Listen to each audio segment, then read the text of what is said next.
Welcome, welcome, one and all, to session 3 of In Cold Light. We're going to jump right in. This is the following day from where we left off. Yeah, sure. We left off last. Find our catalysts on the cold hills, foothills of Nifland. Some 24 strong, having heard the call put forth by Kjaritzi, some being inspired by friends or perhaps wishing vengeance upon the cruel ogres of Broken Hollow, who have brought violence upon the innocent folk of Omsa for reasons unknown for now, but for which you all are traveling to find out, amongst perhaps other things. As it is the following day, on about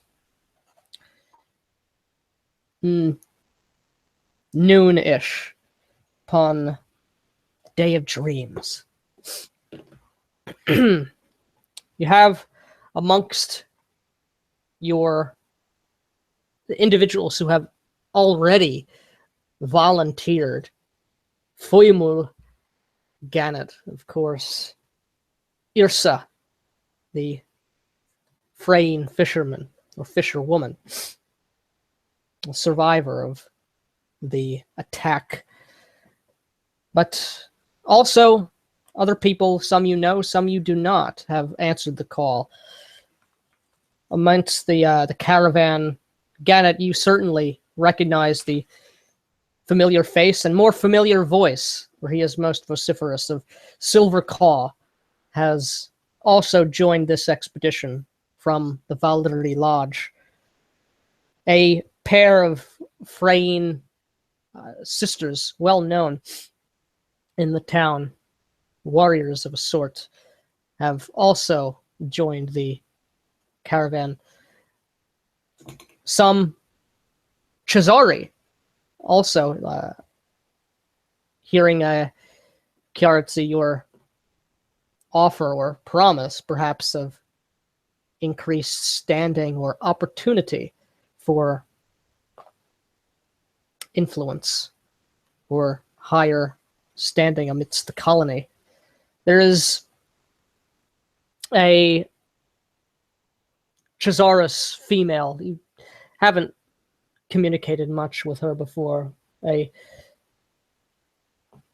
supply individual who has come to the caravan with copious amounts of foodstuffs, and with other acolytes, non-clergy workers of the distant temple, laden down with food, with pots, with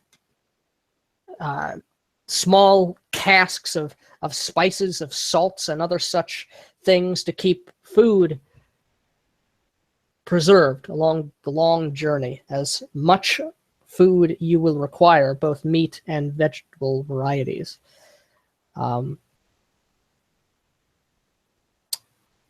A few Vaigish are amidst the caravan as well, including a lone Vaigish woman who doesn't speak much and is kept to herself, her own devices, and an Ubashti male who insisted, not that there was much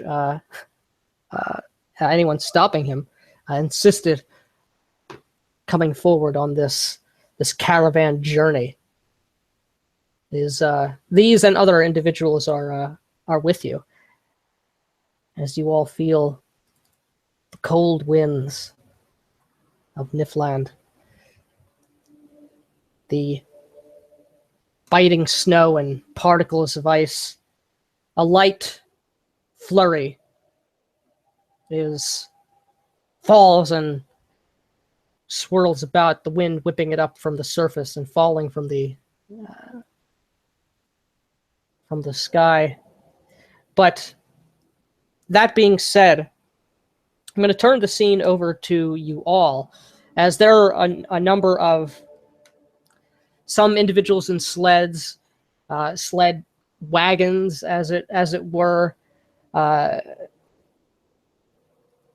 tough, sturdy mammalian creatures pulling these sleds and these wagons. I'll pull a picture up in a second of these animals. But why don't we go around before I completely turn the scene over to you all? I kind of describe yourselves and how, if at all, you have prepared for this journey out into the cold wastes.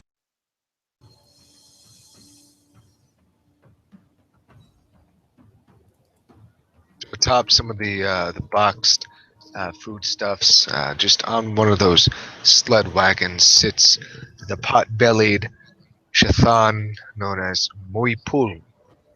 There, I sit there, sort of moving to the staggered motion of the wagon, of the sled, trudging on forth.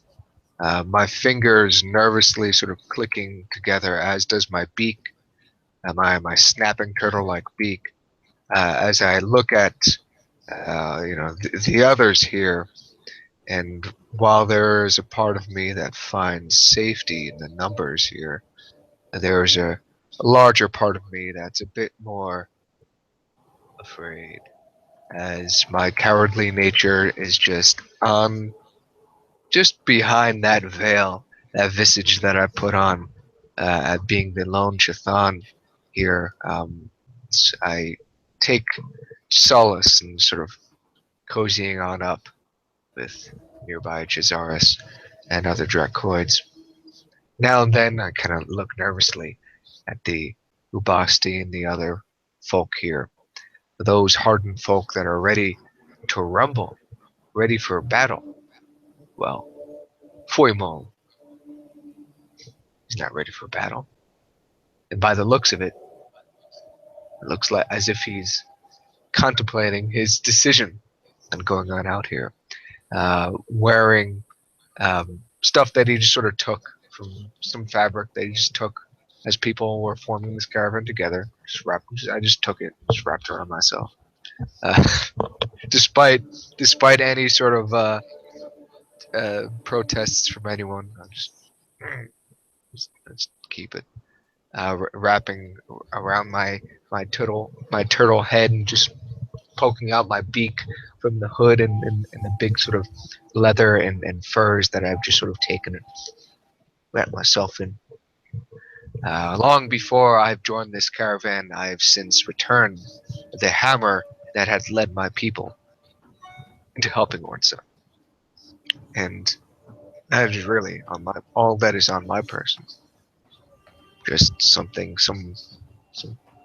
fur that I took just from, that was on like a crate or something. I just put that on myself and I sit on the crate.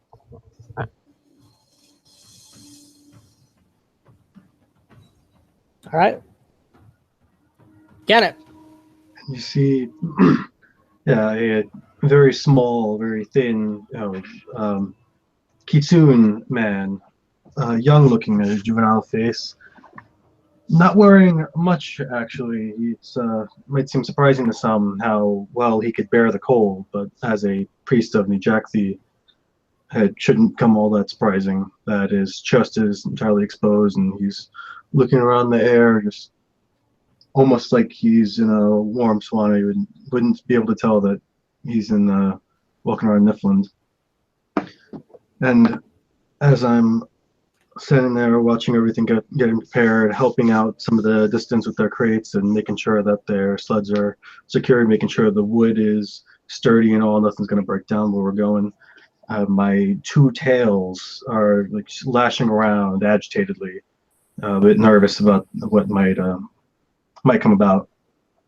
And once the preparations seem complete, once I'm satisfied anyway with how the sleds are, I move on to the other members of the Valdiri Lodge and break a bit of the tension that's going on, start to make the usual bawdy jokes that we sometimes do, maybe sing a little bit of tunes, in particular with Kolchev, a big 8-foot ogre, and we'll be conversing in Moolish at that time, so anybody else who can't speak that will just hear those. Oh, he's not here. Well, not speaking with Kolchev, but I'm speaking with somebody who speaks Moolish. There's plenty who speak Moolish for sure, and there are ogres. Okay, well, in there that are case, indeed ogres here. I have, very friendly guy. I have plenty of friends, and we're singing those tunes in Moolish is how it's going. So yeah, it's like this almost like very consonant, harsh Russian sounds almost, which don't know how our Jerkoid friends here might take to that, and that's how I spend my time until we're ready to head back out. All right. In contrast to both of my companions here, I am quite fully covered and prepared to be heading out into the wilderness. The fur and leather wrappings that have been woven through and around the quills that go up and down my back and alongside my arms and down my tail have even been woven further to almost completely cover the quills, allowing me to put some more heavy one-piece furs down upon me, allowing me to put a hood over my mighty mane of quills that I may be able to keep warm and to survive in such a harsh environment for an extended period of time. I am busy making sure that everything is organized, perhaps not as large, perhaps not as intimidating, not as commanding as some of the other individuals that surround us, but with an air of authority, I ensure that everything is prepared and everything is ready to go. One of my slaves is with me.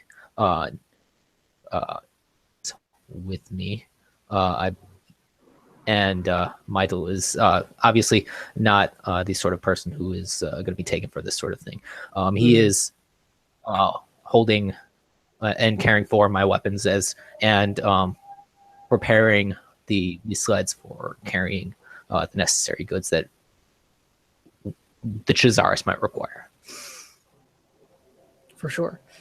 And indeed, there are many who look upon you, Kiartzi, with that expectation of authority, that position of power. You having suggested and are kind of the de facto leader, as it were, of this expedition to venture out, which you certainly do. Many of these sturdy, woolly animals dragging, pulling the sleds and the wagons, Kortoks, very docile if stubborn creatures, well suited to the outdoors of Nifland. They're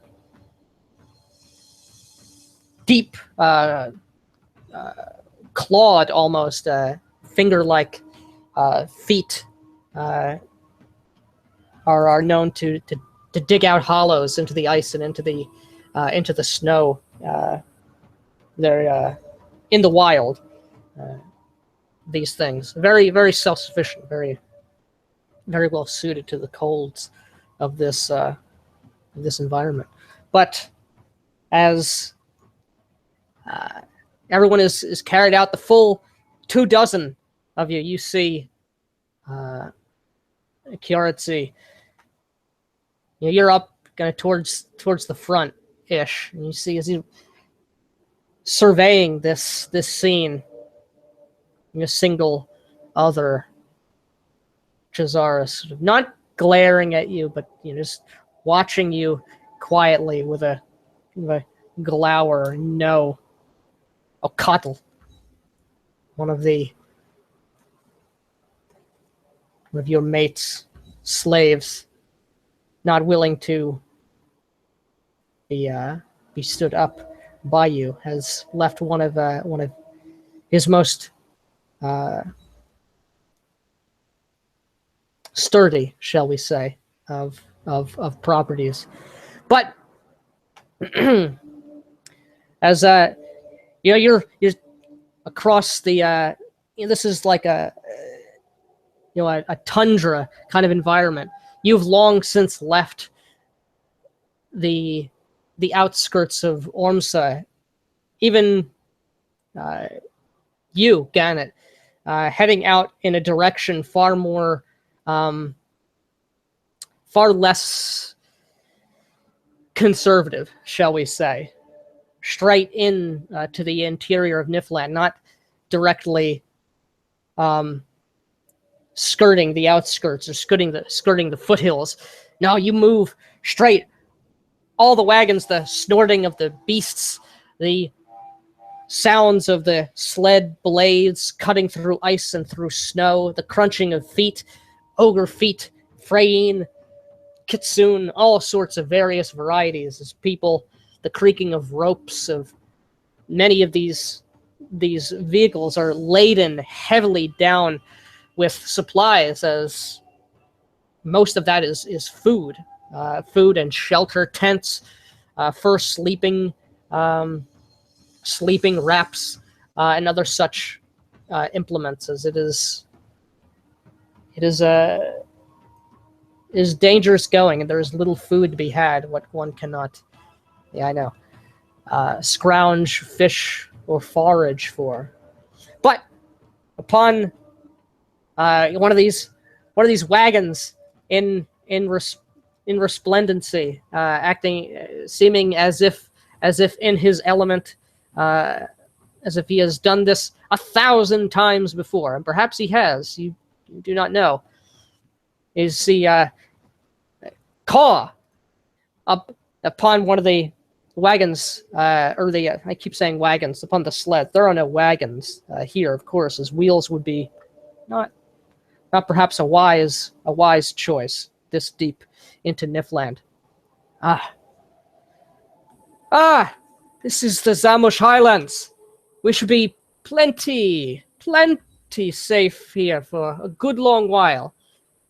Weather looks fine. Weather looks wonderful for travel, wouldn't you say? And this is some frame, like, gives a little kind of a smirk, but yeah, many people here clearly do not look the sort to have often been traveling out into the wastes of Niflheim, and wastes they are, as you soon see. But cheer up, my friends. This is a wondrous expedition. Together, we have food, much supplies. We're here to right a great wrong against our people. It's the town of Ormsa. Be joyous. Raise your voices in song. For we, for you, have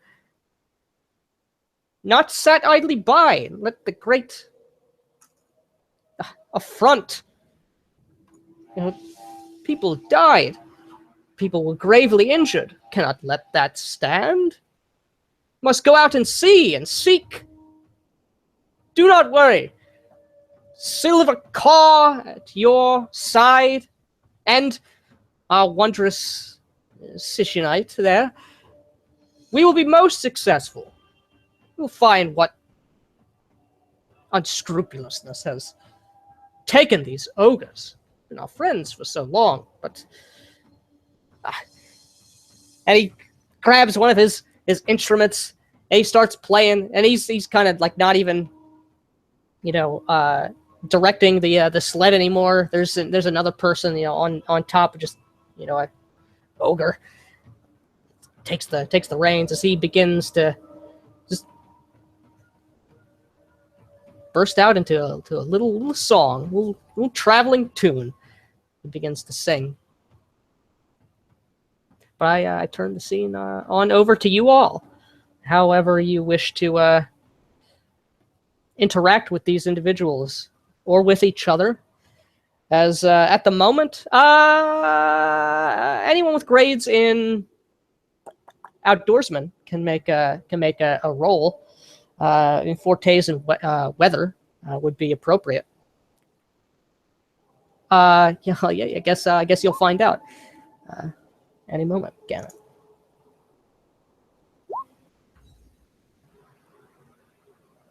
All right. It is yeah,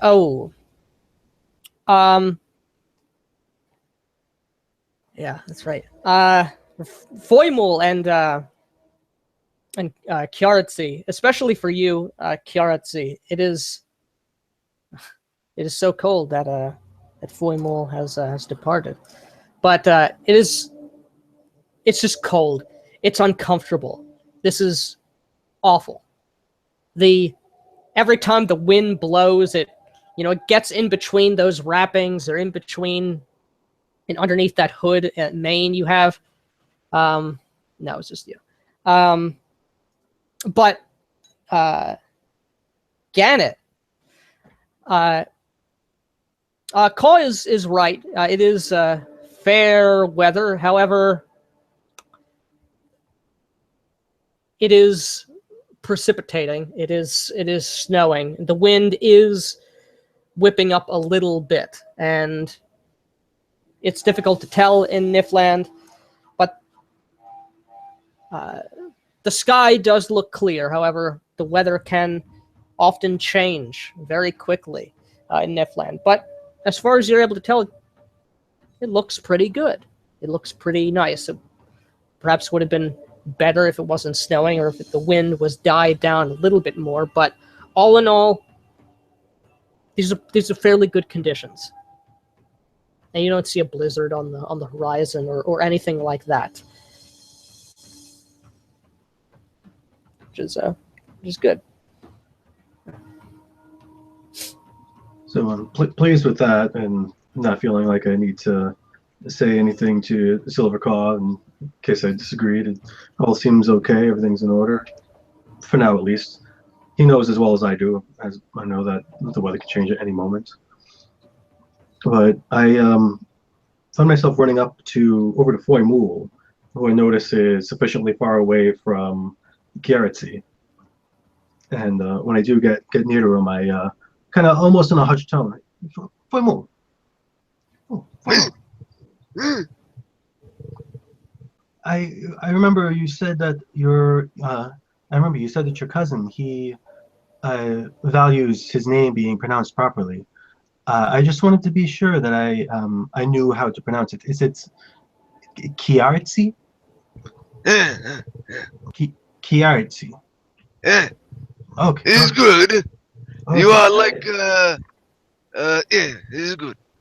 I've been practicing. He was very unhappy last night in Goldra Meadery when I suppose I butchered it one way or another. It is female. You do not smell this. Oh, Kiaratzi's female. You I'm sorry you are to say it. strange. You do not know this. It is clear. Well, no, I'm sorry, I was not aware of this, but and I can smell it very well. I suppose I just don't know what to look for to determine that. You don't lay eggs. No, we don't. Go on. Thank you. And at that I start heading up over to Kiaratzi, proud and pleased with myself that I actually nailed the name after having practiced it over in my head throughout the day, and finally got the courage to ask Foimul that I had it right. And I approach him a little bit more slowly, respectfully, and I kind of way our relationship's gone so far. And as I do, making catching your attention a good deal. There's a good distance between us. I acknowledge you. Excuse me, Kiara, see? Yes. What is it that you require?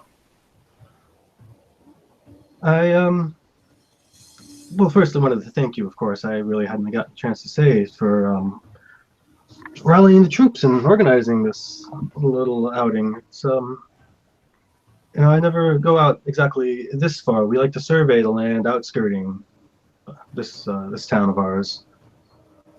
But the other thing is that, as I would hope you might know or soon will learn, I'm very skilled in the arts of surviving in outdoors and understanding the lay of the land, especially this land. Although I suppose I haven't been to any others. But I just wanted to let you know that my services are to be offered. If you would like me, and maybe I could choose another one from the Valdiri Lodge to do a little bit of scouting ahead to make sure that everything's safe. Anything that you might need from us in terms of understanding the land. If you need me to hunt any more game, I'm very good at hunting small game. Can make a couple of traps and double back for them, or perhaps I should maybe do that after we set up a camp. I'm maybe getting ahead of myself. Yeah. And I'm just looking off into the vast expanse of white before us. There's small little hills of snow, but otherwise the landscape is barely broken up. And yes, if you wish to do this scouting, if you wish to go ahead and take a companion out to evaluate that which is before us, it would be an acceptable course of action. I do not think that it is quite necessary in these conditions, but perhaps as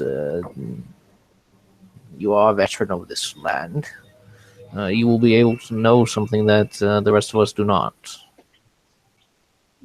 Yes, and right, I agree. You are correct that things do look pretty nice right now. Although I do know there is a little bit of precipitation happening that really could go one way or another. See, the thing is, the further you come out here, the quicker the land can turn on you.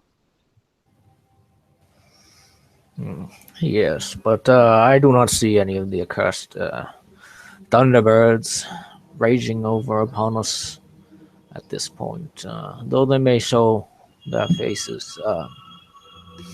It's I suppose late, it is. sure. Yes, it is good to prepare for this. So, if you wish to do this, you may go ahead. You will certainly be easier to move quickly than with all of this caravan. Please take one of your friends. Take this, and I gesture over at the enormous Ubasti, who's loud and obnoxious over there. Take this one with you. He will certainly be able to assist you in whatever you need. Yeah, sure. And, the whole time I got a bit excited, kind of perked up. You might see my facial features. I'm all happy, ears perked up, tails flashing around as I was hearing that you are going to let me go on and help the group by doing this thing. And I said, thank you. And I hustle on over to the Ubasti and in Dazaziz ask yes, large lion man. Apologies, I've not gotten much chance to talk to you people. You seem to be rather exclusive to yourselves. I am Gannet of the Valdiri Lodge. He nods down to you. My name is Kayak Ormsa of the Stood. What can I do for you? Oh, Akayak. I was actually intending on moving on ahead for a little while, maybe set out an extra for an hour or so to survey ahead, make sure that everything is clear, there's no danger out there. You understand, you and me could move much quicker together alone than with the beast of burden here.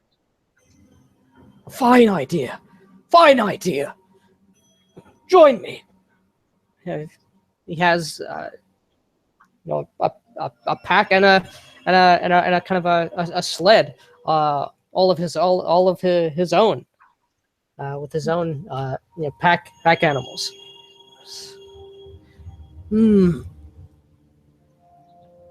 You are small, but all the quicker we shall be able to travel. You say you're with the large. You're an Ejactian then. Yes, I am, and I point out to my belt with all the tools and axes, and anybody else who had noticed might I should have noted earlier. Have like a lot of tools, like 3 hammers and 3 little hand axes and a couple of daggers. They're kind of like jangling around together as I'm walking. I clearly have more than I should, but I got nervous apparently when I lost them all last night. And I back to the busty. Yes, I'm actually one of the. Oh, not this way so much exactly, but as a newest priest of the lodge, it's part of my responsibility to survey the land and understand it. My congratulations to you. Thank you. That was really deeply, perhaps more deeply than you expected. Someone, this large Ubasti man, bowing onto your tiny person. How tall is he? It's like 9 feet tall. Oh my goodness! I am only 4'11". Okay, yeah, fucking really giant. not out there. Taller than some ogres here. His mane Sure whipping in the wind. It's kind of a dusting of snow. It gives him a kind of like an albino lion appearance in this wilderness. I'm glad you suggested. Is there anybody here you might trust to leave your pack animal with, so that we might move faster, or maybe we could take it as well. It shouldn't slow us down too much. Slow us down? What do you mean? As he takes up like a bundle of stuff it's on his wagon. He throws on another sled. Like, hey! And he just saying, "Oh, it's a 9-foot tall Ubasi." Like, oh, okay, I'm not gonna mess with that. We'll go much faster on the sled, don't you agree? Oh, well, yeah, I suppose so long as your beast can handle it. I worry you might be strained by our combined weight. He gets like a glimmer in his eye as you say that. My beasts are the finest trained, purchased from the Temple of Are, from the good house itself. I assure you, more than capable. Is why I've chosen to use them. These are my best beasts. After all, is not this journey, is not this task that we have before us of such importance? It sure is. Oh, very well. I would. Good. I'm glad you agree. We certainly should be able to cover more ground. Up upon, and you will tell me your Najakthian ways of how to navigate these places, and I will take us there. Wherever we might go, from the heart of Niflheim herself, all the way to the Blue Desert. Well, I never been able to make it manage to go it that far. That's I don't think that'll be necessary, but yes, let's go. And with a quickness that's you're possibly unprepared for, knocked back to the the back of this sled here, as you all just see this sled just take off, completely, like perpendicular, like into the heart of Nifland. Does it go? Is this not the way life is supposed to be? There's wind blowing through his mane as he's shouting even more against the wind. Now, my small friend, mentioned scouting. Where would you have us? Where is this Broken Hollow, anyways? Well, it's still going to be a bit further ways about, and somewhere around this direction. I say we go straight about. Avoid these hills a little bit. We don't want to gain too much elevation and go back up and down. You see, you'll put too much strain on yourself if you have so much accumulated elevation by going up and down. It might seem like a waste to zigzag through the hills, but no, that is what we want to do. Very well. As he moves the beast as you head off into the frozen waste, and I want you to make me an outdoorsman roll. Well, depending on what you're trying to actually do. What are you trying to actually do? I'm mostly trying to just get a lay of the land, make sure, because I haven't really been around this way, or if I have, it hasn't been much. So I want to make sure that the direction that we're going is safe. There's no large obstacles or anything dangerous. Also want to keep an eye on how the weather might be doing, or maybe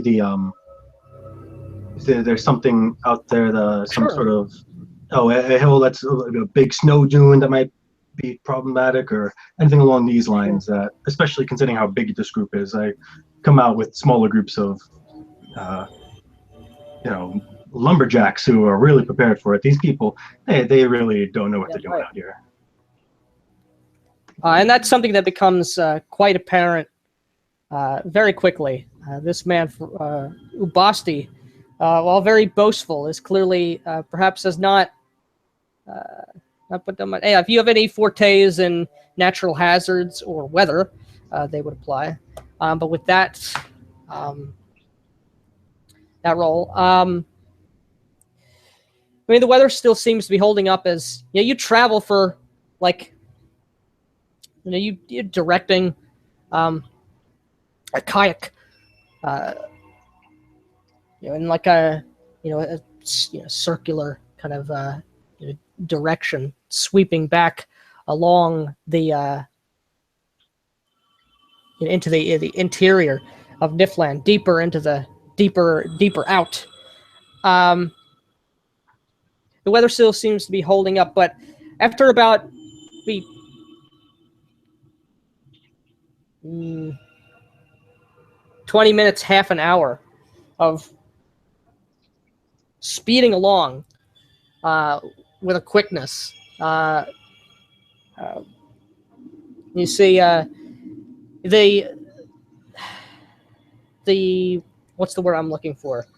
The environment, the landscape, sort of changes somewhat, as if you're, about this point, you're getting further into, far enough into Nifland that the foothills begin to recede, and the outlines of the mountains, while still ever present, are not quite as defined. While there were rolling plains and occasionally dunes of snow, the area becomes a bit more strange, flat but jagged in a way. There's crevasses and furrows of, looks like frozen water that pools in certain places and runs through in frozen cracks and furrows in the snow, which is now not so much snow as sort of compacted, crushed ice, that kind of consistency, like frozen snow. So difficult to see anything of the sort in this environment, white upon white upon white. Not know how any of you learn to be able to tell the difference between one patch and another. Although honestly, we usually use Haramaz's body to navigate with. You see the direction we've been keeping it on this entire time. Put it on the other side of us, and we'll be able to find our way back very easily. Very good. Do not worry, I will be able to direct you. Akayak, you see that patch of ice right there? I'd like to take a look at it. Where? Oh, the one with the lock. Yes, yes. I see. Move on through, and you move on up to this place.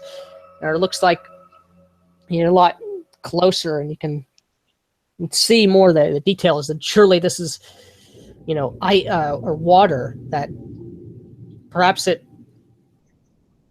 thunderbirds came through here, and copious amounts of water rushed through, and it froze, or maybe water does flow here, maybe on Ahura Mazda's day, or upon the daydream when there's just enough sun. Perhaps little bits of water does thaw out. It's difficult to tell, but you do see that. See, it's much. Yes. This is somewhat strange. We're used to the snow, but this frozen water. I hadn't seen storms come through here, but it seems to be here near the case. It could be very old.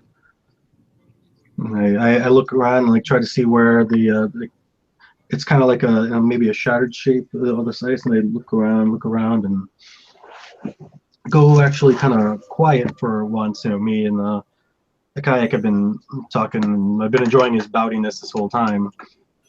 And on the inside, start thinking to myself, I wonder if there might be something more to see here. Something. I do not think so. Myself.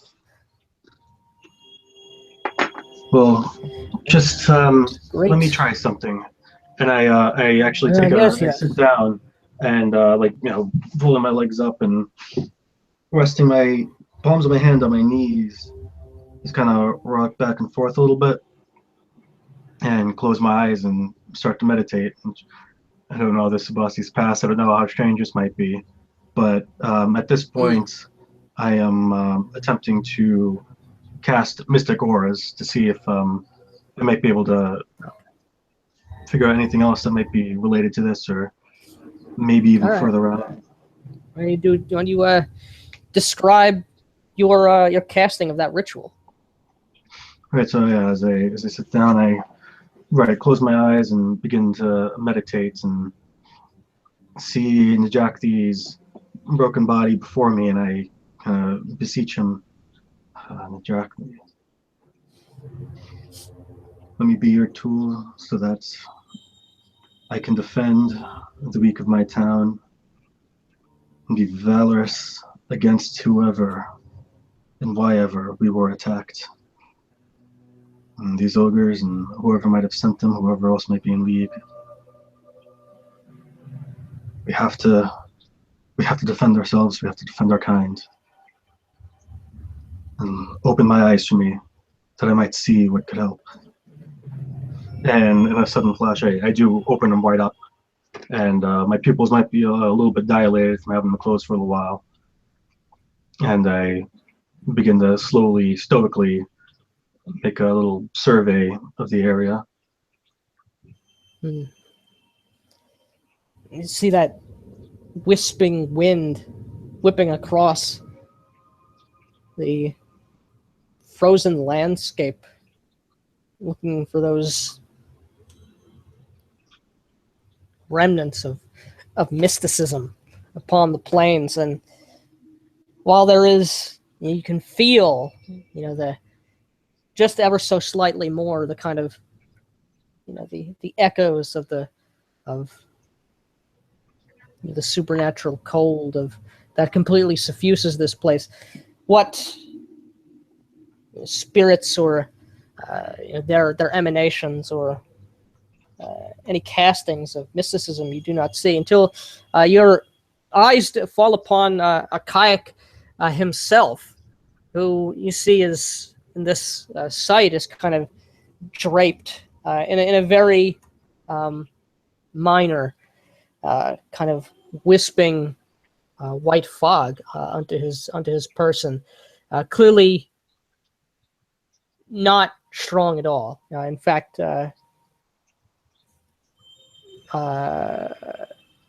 your own potency, limited though it is likely even more so than his. Actually, why don't you give me a theology roll? Sure.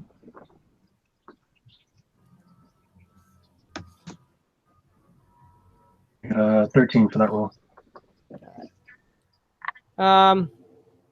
This looks like very weak mysticism is upon him. He just looking out, his mane completely caked in it's sort of frozen snow at this point, but not capitulating to the brisk winds here. Well, I see nothing of the sort of danger or anything to be concerned about.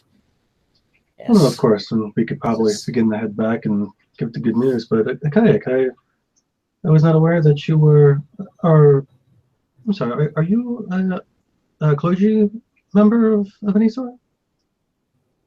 Hmm? I can No. sense mystic energy No. coming right off of you.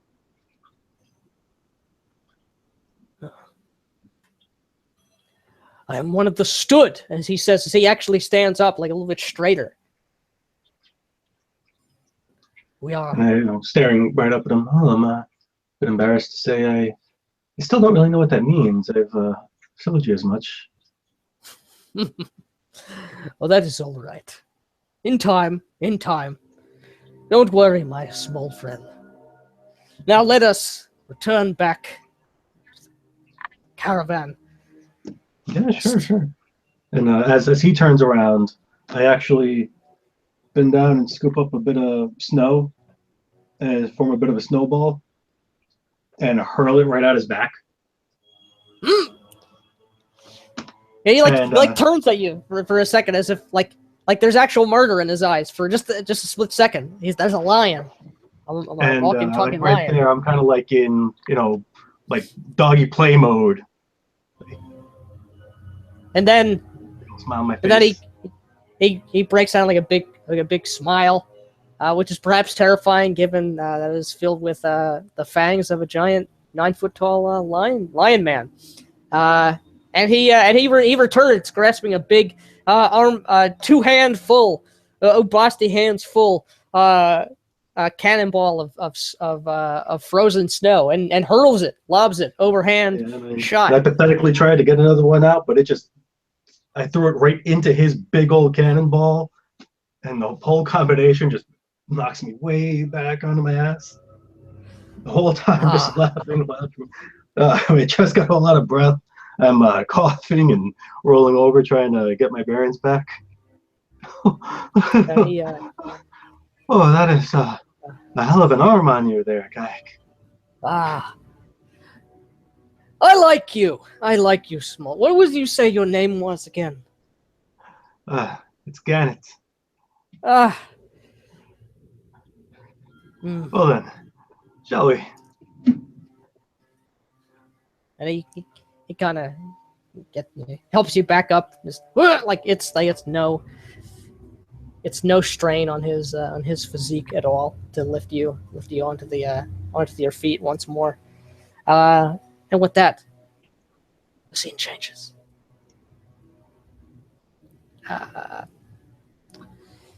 And it's back upon the caravan, which still trudges along with its slow, steady pace. You've been traveling for perhaps several hours at least, perhaps 6 or so. And Kyoritsu, they're still scanning the the people and what else might lurk upon the horizon. But you see Irsa come up to you, who you recognize from the evening before. She is dressed much as she once was, perhaps a bit more sturdy of furs upon her. And you see on her back she has a kind of wood and bone like harpoon. Looks like it's more for fishing than like a weapon.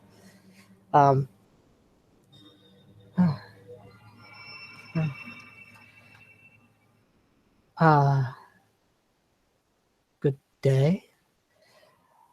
We have been traveling for several hours. I would advise might be wise to halt for just a moment.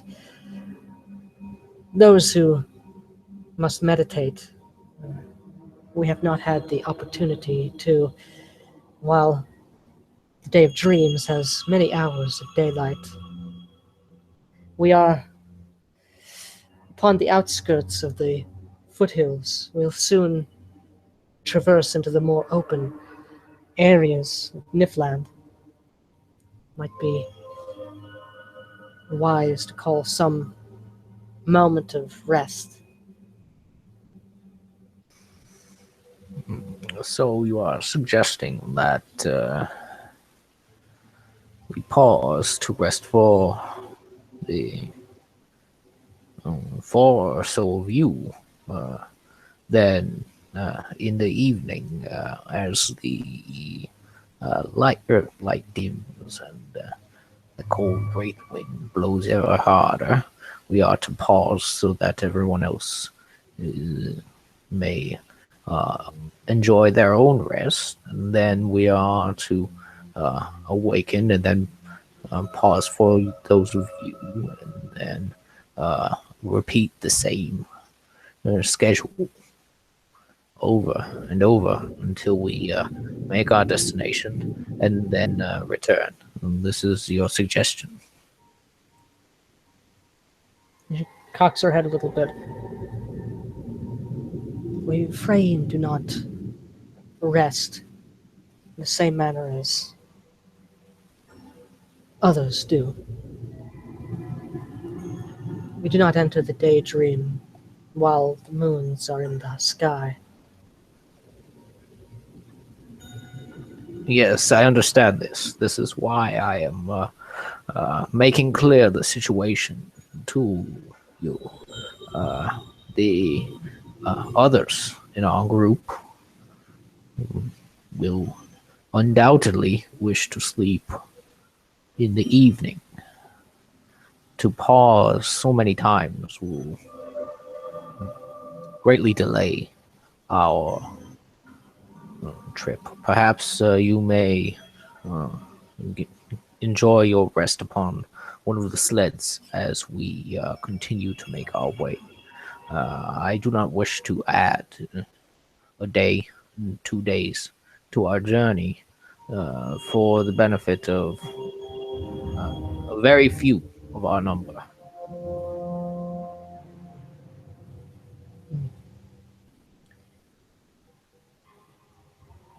And she stands very sort of stone-facedly for a moment and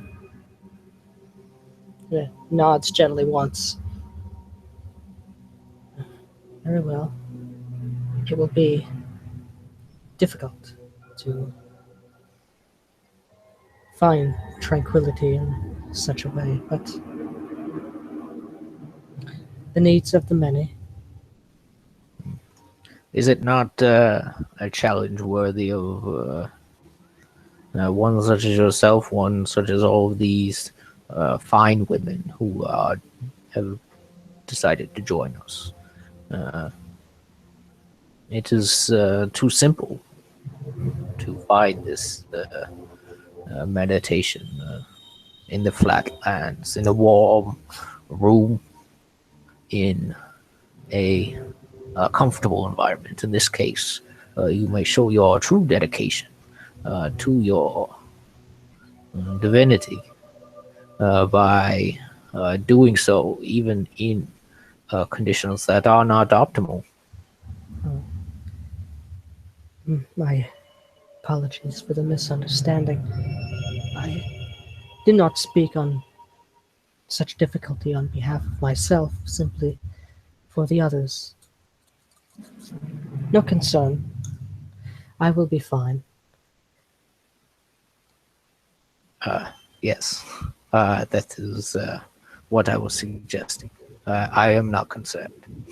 as I just like look at her like stone face, like obviously I wasn't concerned at all about whether or not you were going to be successful in meditating. Very well. It should be, if the weather holds up. I have never been anywhere near Broken Hollow myself, but many of the hunters and fishermen who pass by tell it should be a few more days if our luck continues. What precisely is it that you would have us do once we arrive in the Ogre Lands? Ensure that justice is paid. These foolish ogres have traveled many days to attempt to attack us, and this will not stand. To do this is a grave insult and a threat upon all of Ormsa, including from the bassist of Chthon, as I like gesture over at Voimul, to your people, to even to myself and the rest of the Chizaras. We must not allow this to go unpunished. We will ensure that it does not happen again. We are to attack them. We are to ensure that it does not happen again. If it is required to attack them to make this statement, then this is what we will do. I do not think that ogres are people of rational thought and eloquence. Do you? She cocks her head and shakes her head no. Doesn't verbally respond. I see that you are capable of performing, of engaging in combat. I'm not concerned. I'm not worried about your abilities to succeed in the event that this happens. And perhaps when it does, you will be able to enrich yourself in the same way that the rest of us are here will be able to do. Very well. But by the way, if you are to continue scanning the horizon in that way, it would be wise to cover your eyes somewhat, to look with eyes open upon the snow for too long can cause blindness. Yes. To think that some would worship this light upon the snow, it is utterly foolish, but to see this, to feel this in your head, in your eyes, and to say, this is the thing that I will worship, this is the thing that I will devote my life to, it is strange. But to each their own, I suppose. If they wish to worship the cripple, then they will do so. A curious choice. Very well. We'll inform the rest of my kinsmen. We shall attempt to find outrest upon the sleds, upon the wagons. Indeed. Go on. That she does. Yeah, she walks back to the, there's a few other Frayne scattered about, and she goes through for each of them. You see one of the two, Frayne sisters kind of look back at you with like a not happy look upon your upon her visage, but then her sister puts a hand on her shoulder and just turns away.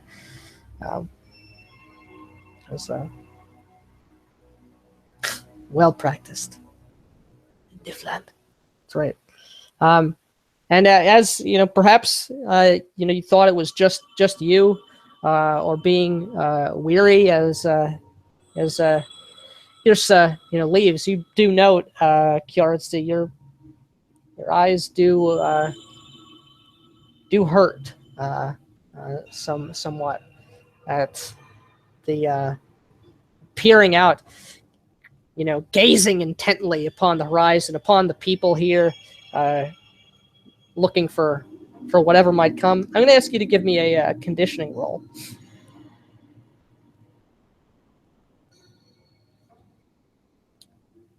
It's about now.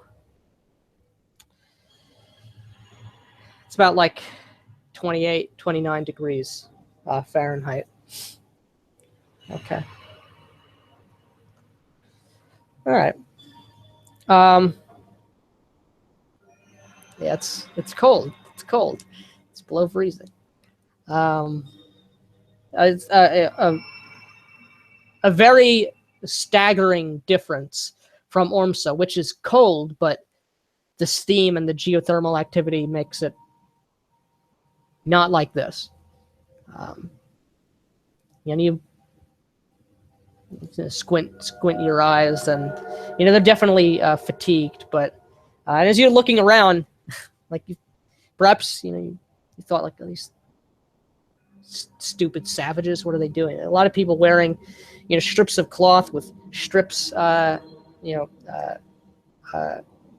cut out where the eyes are. It's some disgusting Fey practice, or who knows. But you do see that. Oh, okay. But with that, Fuimul, as you are huddled in your just nest of skins, of hides, of clothing, exactly, nestled in on one of the these wagons here. One of those boisterous Frayne women just hops up, on down like next to you, like not even seeing you. She like, oh God, oh. Come on, buddy, come on, hey,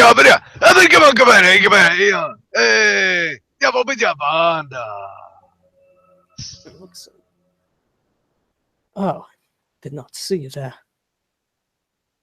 Very well. Make some room. And I just get off, like I just look at her, and then I get off, like, oh, this place has been tainted. And as my dirty ass gets off that I get off there. That conversation ends very quickly. I just turn on me. But I make my way over. Like I see another, the Frame women are leaving the yard. See, so I mean, I make my way over to her, and as I walk alongside the wagon a few moments, I look up at you. And speaking of the Thuban, oh, hello, cousin. How is the cold for you now? It is quite cold. I'm sure that you agree. That's because you are not fat. You're so thin. You have to wrap yourself up in many things, huh? And like, I just kind of like point to like all the furs that you have stolen and wrapped about yourself.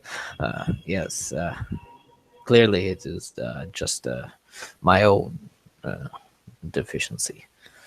Yes, but I don't hold you at fault for that.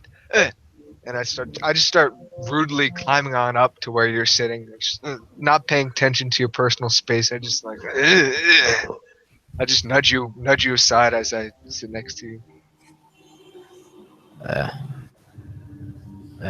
So It is nice why up is here. it? Yes.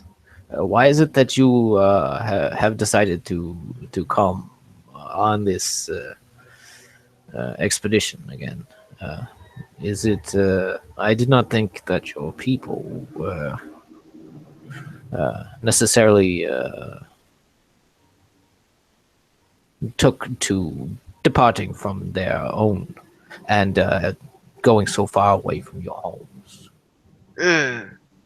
People of the Yellow Sands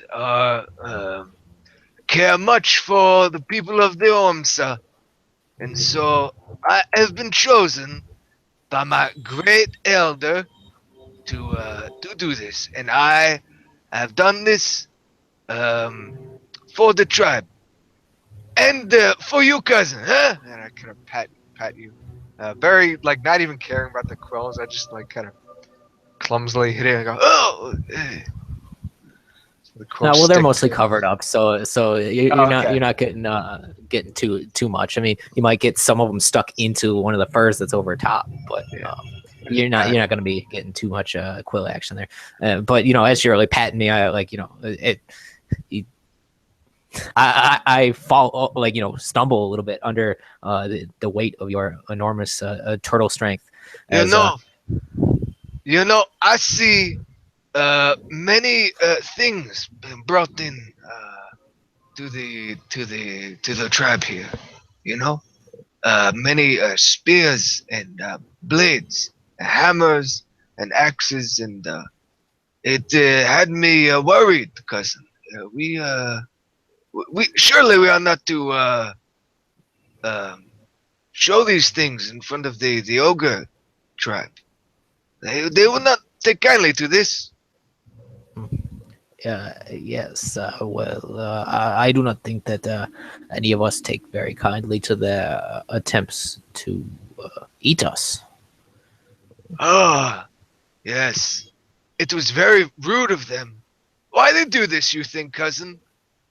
Because they are ogres and they are foolish, hungry, and ill-tempered.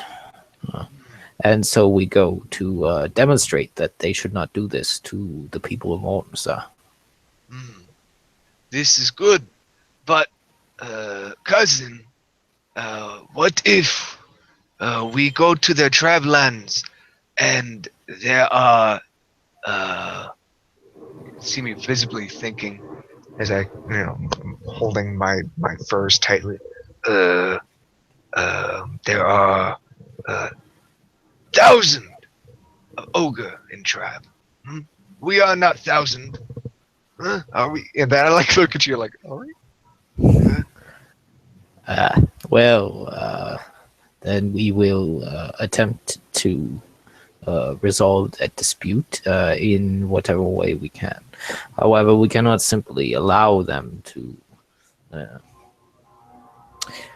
send dozens of their people to come and attempt to devour our town. If there were thousands, no doubt thousands would have come, and we would all have been killed. This did not happen. Oh, that is good to hear. You know, sometimes I envy you, cousin. You are covered in the spines, and so the ogre will not eat you. They'll eat me before you. Uh, uh, uh, uh. Yes, yes. Yeah, they will certainly try, though. They are not as wise as you and I. I worry for you, cousin. You are very thin, you know. Do you? Are you sure you are? I will look after you, cousin. Uh, Yes, yes. This is good. I will thank you for doing this for me. It is good to have one of your bulk to watch for my own well-being. yes, I have much of this. Oftentimes, the people of the Yellow Sands, they come to me and they say, Muy Pul, how are you so fat? And I tell them it's because I eat. Hmm? And I don't eat everything, you know. I know. Uh, do you have any food on you? I do not.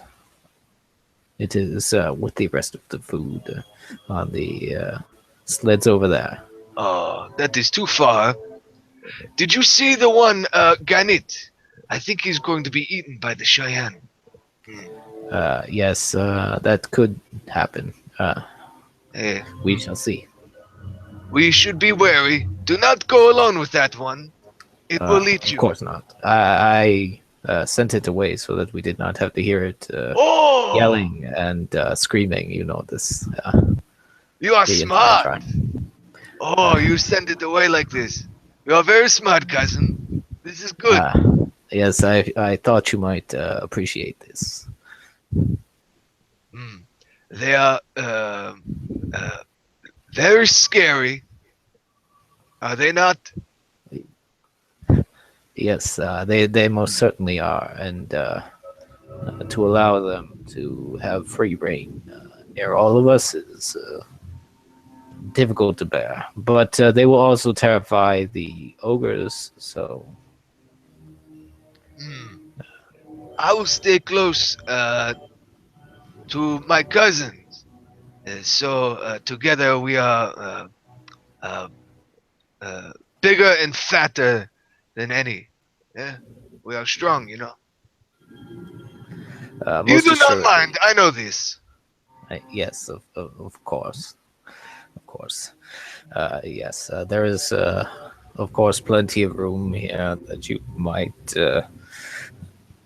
rest yourself and Good. enjoy the trip. I But thank you. ensure that you do not eat too much, as we need this food for the return journey as well. I know. I know. Would you think I am Gafula? No. Oh, no. I know many brothers and sisters, you know, they eat too much. I tell them, you can't eat all of it. You have to save. And then you don't eat the whole chicken, you know? Do you know what I mean, cousin? You don't eat the chicken. You just eat the legs. Well, what do you do with the rest of the chicken? Or you save it for tomorrow, you know? And then you eat the wings. And then the next day you eat the head. And then the day after that is the best day. Mm. Yes, I had thought you meant you just eat the legs and do not eat the rest of it. Forgive me. Why would I do that? That'd be a waste, cousin. Yes. As I kind of like stare at you, like I don't know, like you're just kind of like maybe you would just throw it away. Yes. Well. Yes. I must ask, cousin. I lean in, all conspiratory like I lean in. You are speaking to the Freyne. Why you do this? What'd she say to you? They wish for all of us to stop so that they may rest. Why they do this? Are they hungry? They wish to do their sleeping. And they do not wish to. They only do this during the day, and so they requested that the entire caravan stop for them. Mm. You know, the other day, one of my brothers and I, you know, they were doing this. You know, they were still like they were asleep. I don't think they know how to sleep, but you know, we had to give tribute to the tribe elder, and they had. Do you know what they are called? They make the sound when the wind goes on them. People have them hanging about on the thing, you know. I am not quite sure what you mean. It makes sound. No, no, no, cousin. It makes no. Listen, you're not listening to me. It makes sound, but you do not put hand on it, or you don't touch it. It makes a sound. You mean the wind? It is. No, no, cousin. No, it is not the wind. It is it is something else. I don't know, but you know, it was very nice, and I had to take it for myself. They have plenty, you know, cousin. You must ensure that they do not hear of this. They may not enjoy hearing that you have taken from. Why? We are of the same tribe. Why does it matter? That is their God's property, as they Oh, say. cousin, you should not hold this against them. You know, I know they're very strange, cousin. I know they don't even lay eggs. They're very strange, but they are part of our Yes. tribe. You know, they're part of our tribe. We need to accept them. You know, it is okay. It is okay. I do not think that they will agree with you in this. You may believe that it is okay to do such a thing, but they will certainly not appreciate you stealing from their divinity in this Ah. way. What is stealing? It is to take that which is not yours and keep it. Oh, many peoples do this. It is a tradition of Chthon. You know, people steal the silver. That is traditional Chthon. They are angry of this. Makes them angry, very angry. But you know, Yellow Sands, we welcome. We are not so strict. These other tribes, they should not be so strict. Yes, it is the same. They certainly do not believe that stealing is a good thing.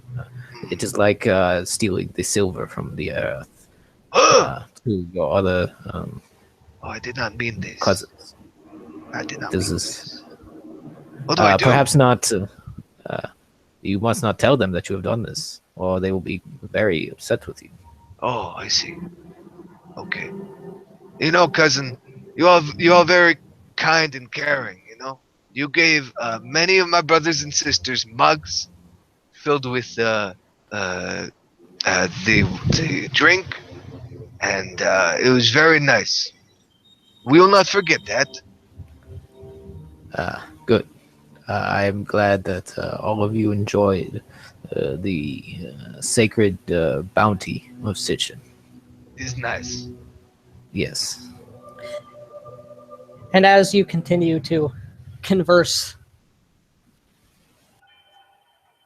the scenes change. 2 days have passed on the continuing journey.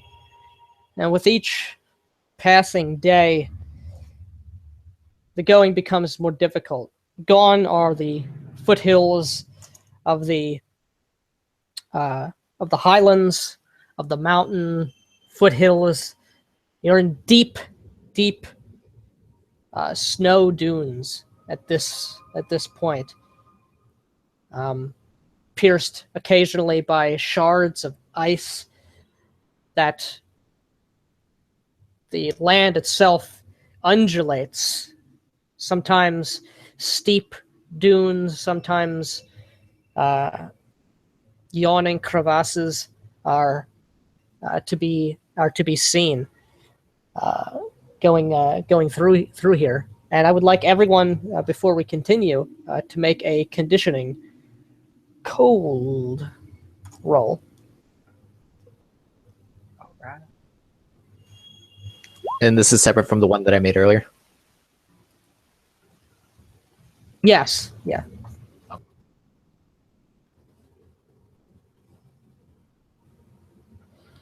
As more and more snow begins to fall, as the days pass, as the tenure of the sun in the heavens changes from day to day, as we find ourselves at this point upon the day of elegance. You are fantastic. You're getting ready to break camp. The hour of dawn having just been passed, the last lingering bits of pink can be seen ever so slightly still upon the subtle glare of the frozen snow, the pieces of ice that now cake the tents, the wagons as people are shoveling out snow. It is a great amount of snowfall has occurred over the night. The Kortoks, roused as they hear the scents and sounds of people and food being made before camp is broken, to shake their woolly hides, casting about copious amounts of snowfall from their backs. As you made your camp in a kind of the opposite side of where the wind was blowing, in a kind of frozen dune, if you can imagine such a thing, having dug down slightly into the snow itself and perched your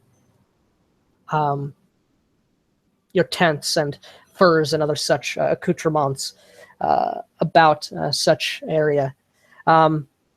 And Gannett, while you are most experienced in traversing the forest and the hills, this is so much deeper than even you have been out. The cold, it gets so much colder out here. Hard for anyone to imagine that. That's exactly. There would be such a difference, such a distinction. But you're quickly realizing, perhaps to your own discomfort, it's because one resides in Nifland. There are many definitions, many interpretations of that phrase and of this land. And for the moment, you essentially have, for the purposes of entering the quick, to reflect your suffering from the cold. If it comes to it, you will enter the quick at 3 higher health gauge than you normally would, as you are not sick, you are not afflicted with a demon, but the going is rough, and you and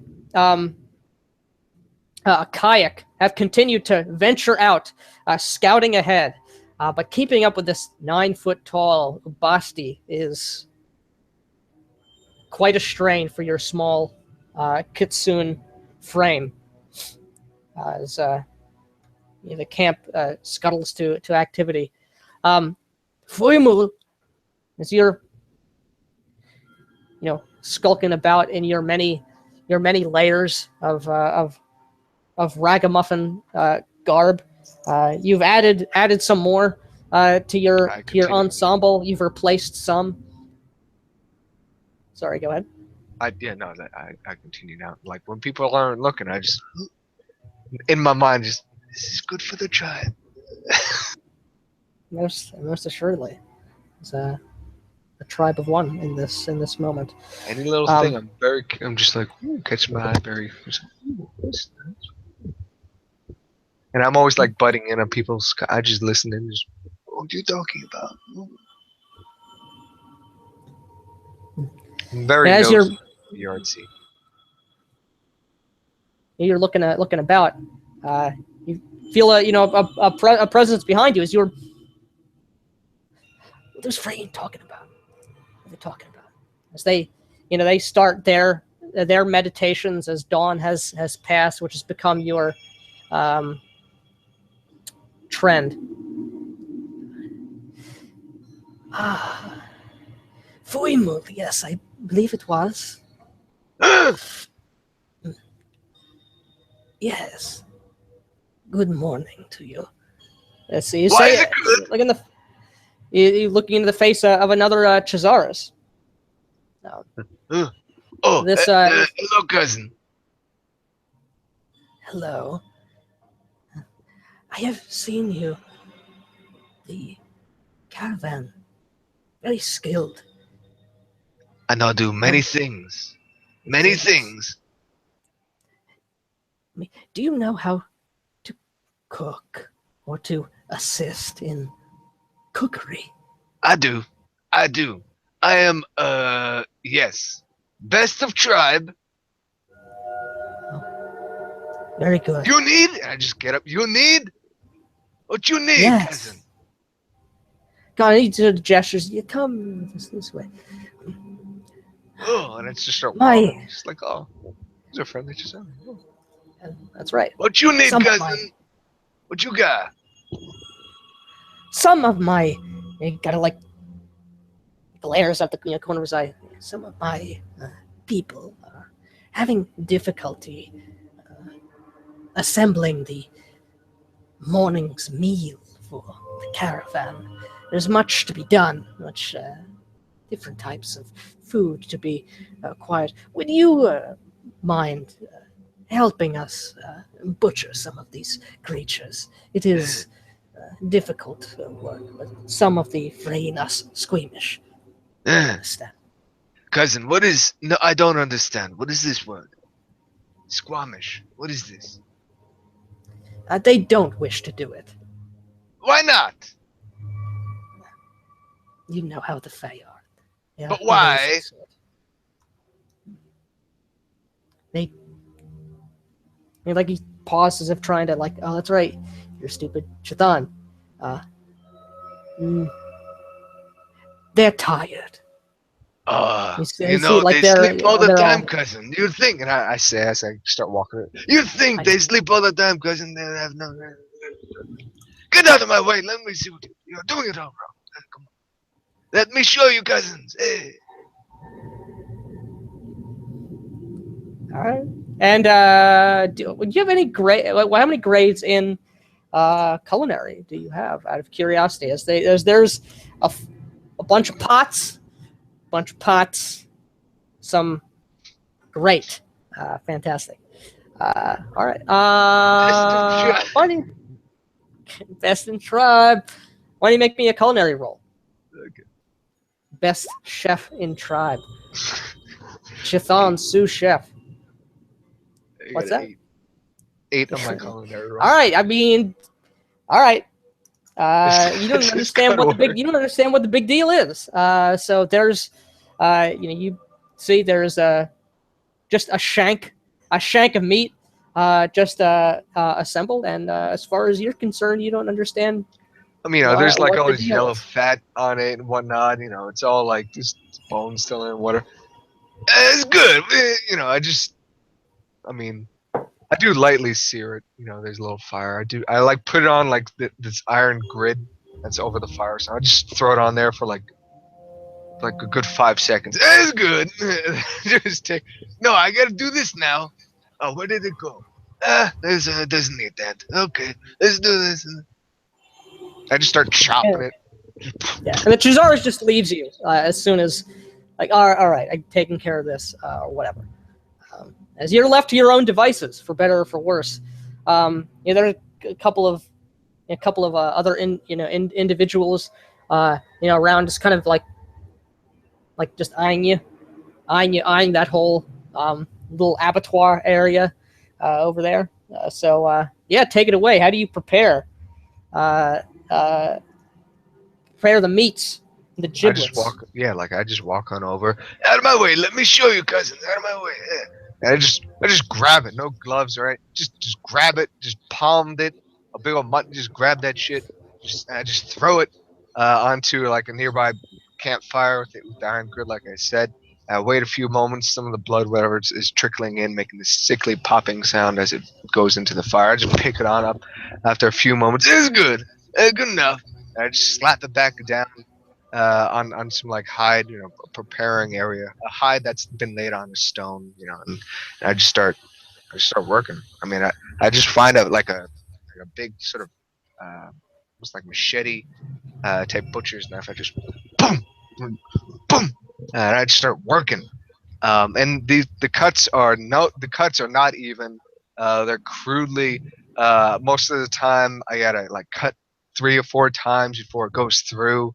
As it has to break through the bone. I'm cutting it completely wrong.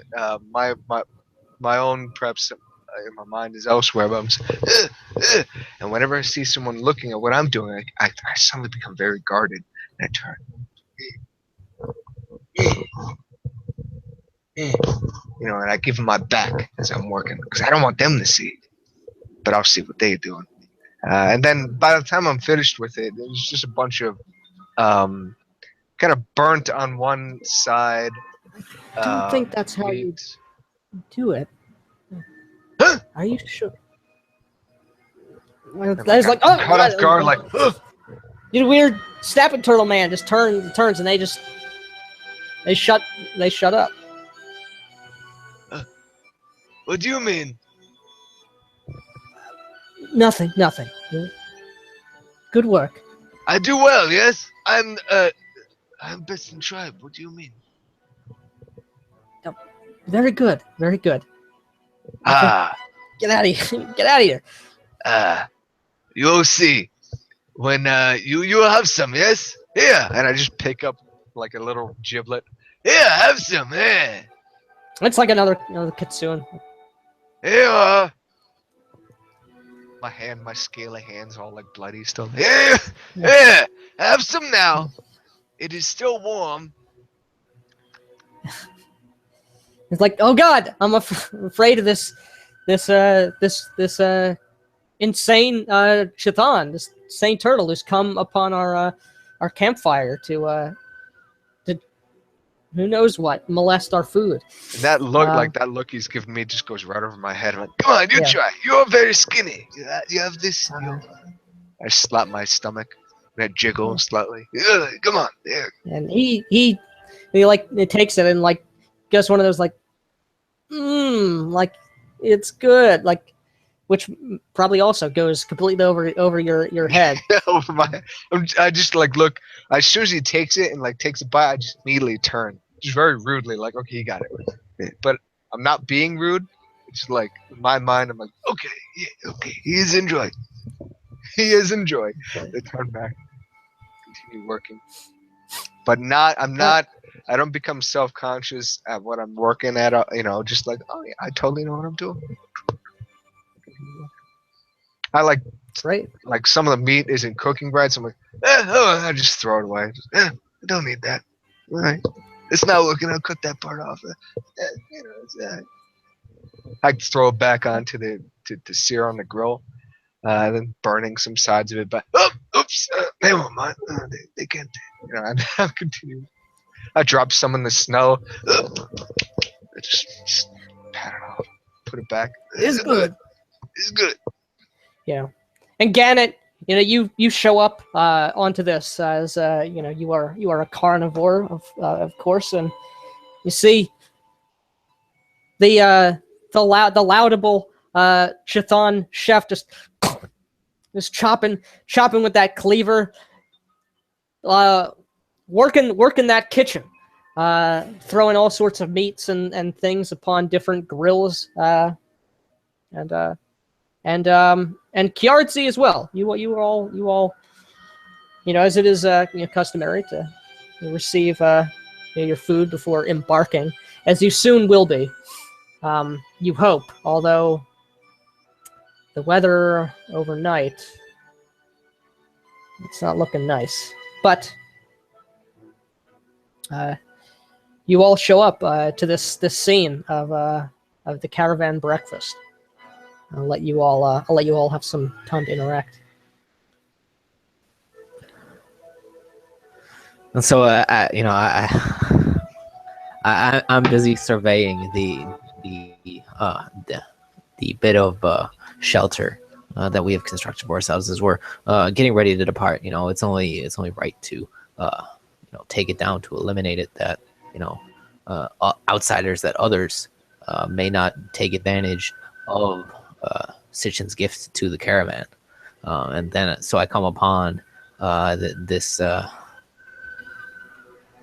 of butchery, and it does not befuddle me at all to see Foible in the middle of all of this. It is good to see you at work again, cousin. I say in Thuban. It's good. I suddenly become very self-conscious. You like it? Unfortunately, I have. I remember. Yes, you have. This is good. I have a long memory. Yes. Unfortunately, I have already consumed my meal for the morning and do not require any more. I would wish that it be shared with all others. See, Gannett over here, he looks quite hungry. Perhaps he would be willing to take my share in addition. Oh, Gannett! Gannett, hey! Yes, yes. Hey, I'm gesturing with my meat cleaver. Hey, Gannett, hey! Come on, Yodala! Well, I usually have my own game, but I wouldn't mind trying to put on a few extra pounds, like you always tell me to. You are not eaten. This is good, and I just like leave the, like it's like I put some meat on the grill, and I just leave that shit. And I start waddling on over to you, and I come and I just like brazenly come over to you again and just hug you around the waist and give you a big old tight hug, and I lift you up. Oh, I thought you would be eaten. Oh, look at this. Oh no, of course not. No, we've made That is good why. friends with the kayak. What? The kayak, the Ubasti. It's a great big strong man. He has many good stories to tell. He's quite a character, that one. Oh, We've had a really good time. oh. No. Come closely. Come closely. Huh? Come closely. And I whisper, Yeah. not so loud. They are called Cheyenne, and they are very dangerous. You should be careful. I kind of pull away, like I just imparted some amazingly secret knowledge. Yes, of course, I know, but I assure you, we have become friends. There's no threat coming from the kayak. Hey, Gannett, why, you always, make this, what is this, friend? You make the friend with, big folk. Why is this? Oh, they always seem to be so happy, so outgoing.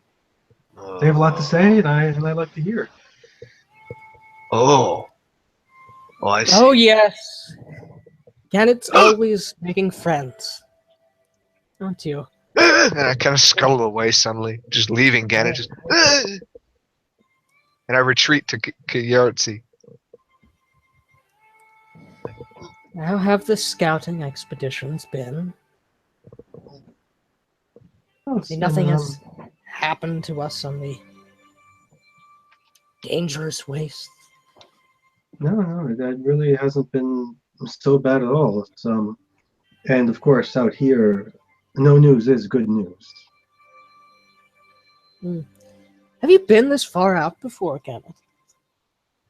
wonder- No, actually, we of course, usually try to keep close to the town, and I'm as you know, I've been with the church for only so long. We'll be in for a surprise soon. Now we're on. Very, sure, you can. We're on the outskirts of where things start to get strange. You'll see. You'll see. Sure, if you continue your Well, I actually expeditions out with. have some experience in being Xi'an. strange. Oh, really? Well, I suppose so. Your mother is a Shishan, right? Or the Yes, hunters? she is. A very skillful one at that. That doesn't make sense. I'm sure she's told you. Are you all right? You all right? Are you all right, Gannett? You look a little under the weather. I am somewhat embarrassed to admit I thought that the cold. I've been able to handle it so much. I understand. It happens to us all. Yes, I understand. Yes, it can be And, quite cold out here. And I point out to like a couple of patches of. I've been catching some game over the past couple of nights. Small game, like little rabbits and stuff, and slowly trying to build up like a cloak or something. But it's only like barely covering some shoulders. It's not really much help yet. But I point out to him, and not too many more little rabbits and such, and I will be able to keep myself warm under my own. Very good. It's very hard to find a game this deep into the. As you just showed to him, he just like takes it and like gives it, like tosses it over to like where Foimel is. Like, we should get you looked at. No, It's not I'm good to have fine. any. I insist. Listen. But please, all I need is my partial cloak, and over time I will develop it, and it'll be a grand patchwork of a cloak. You'll see. I know our faith teaches self-sufficiency, and it is important. But to catch some sickness of the lungs, or if your muscles were to freeze at, well, an inopportune moment, it would not be good for any of us. Do remember, we are heading into ogre lands. I think I actually do see the wisdom of your ways.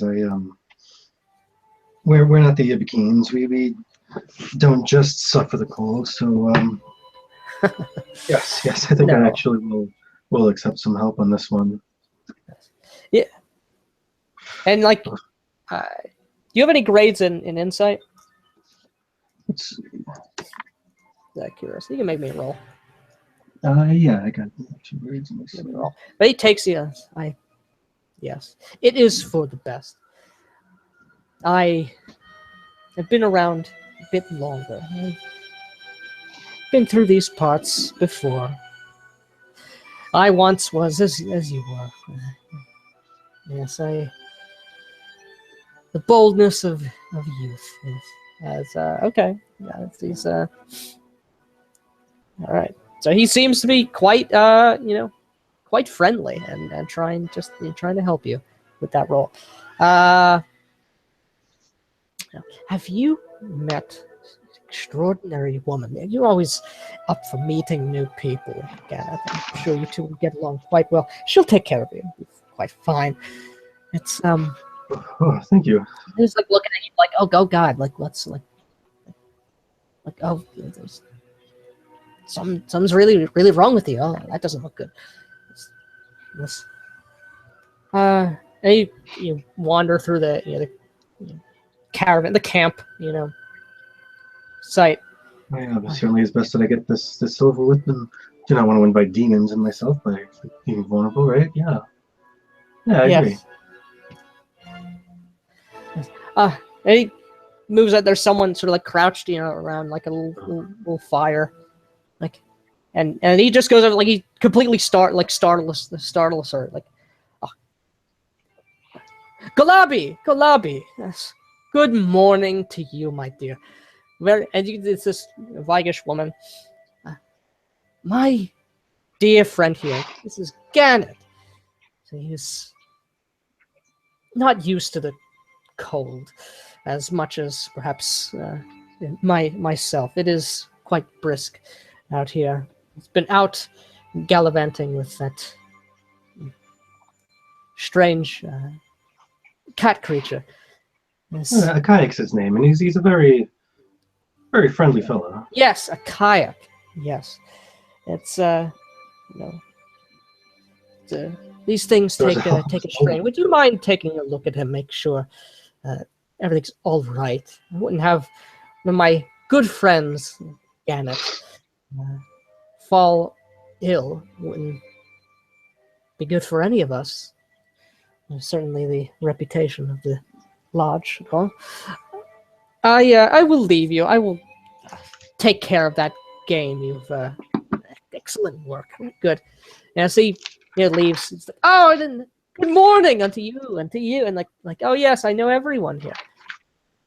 And and you are, and he's just everybody loves Silver Claw. You know Silver Claw is it's got that tongue of silver, and don't don't worry about any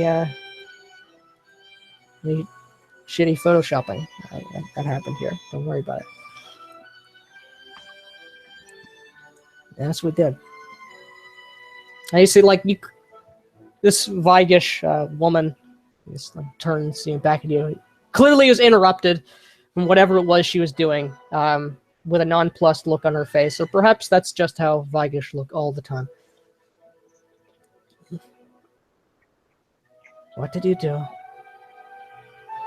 That's right. Well, I get a little bit ahead of myself. I thought I could handle the harsh cold out here more than I seem to be able to in reality. And, You're foolish what- for not tried wearing to bear. greater protection. I was hoping I might be protected by my faith, but foolishness and such is not to be tolerated. I understand. I wasn't thinking clearly then. But, One moment. Yes. Ugh. That's a bunch of things. Exactly, most assuredly. And she comes back with some gourds, some containers of some things, some pieces of woven plant, material. Pours some things into like a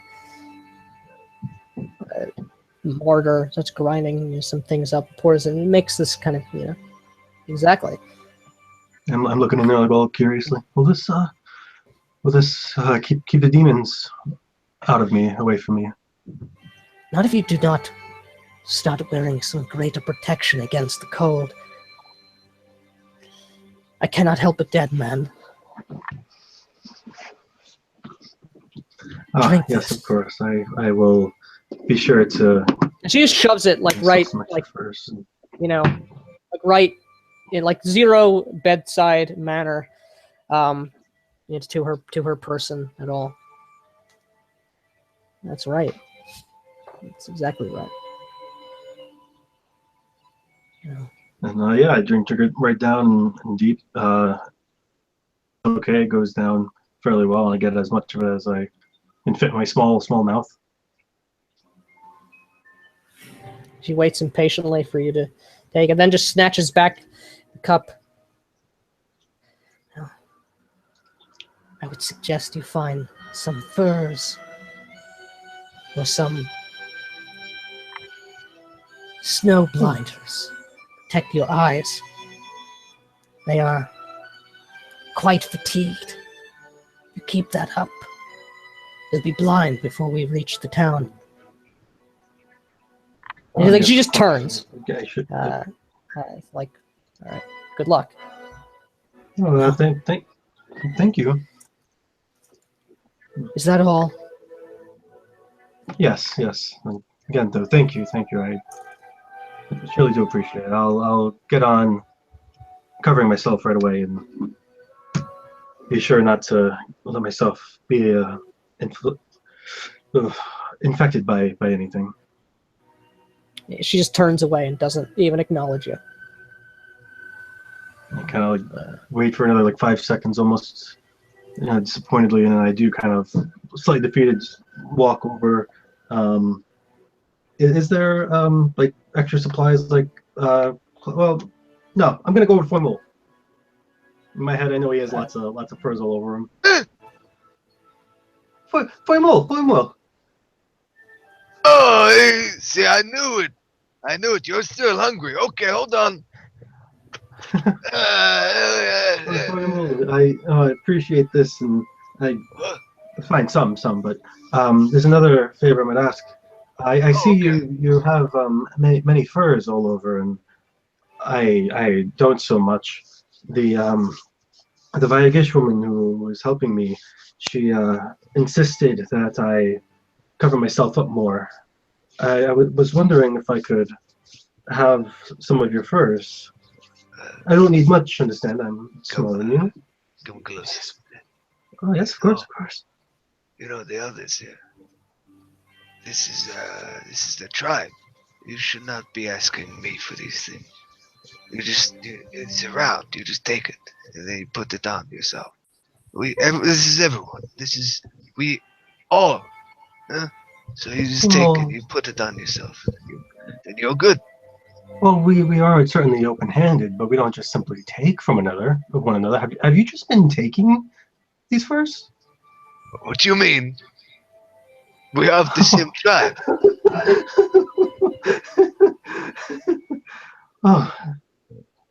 So Why you so make long this as, sound? Nobody's missed them.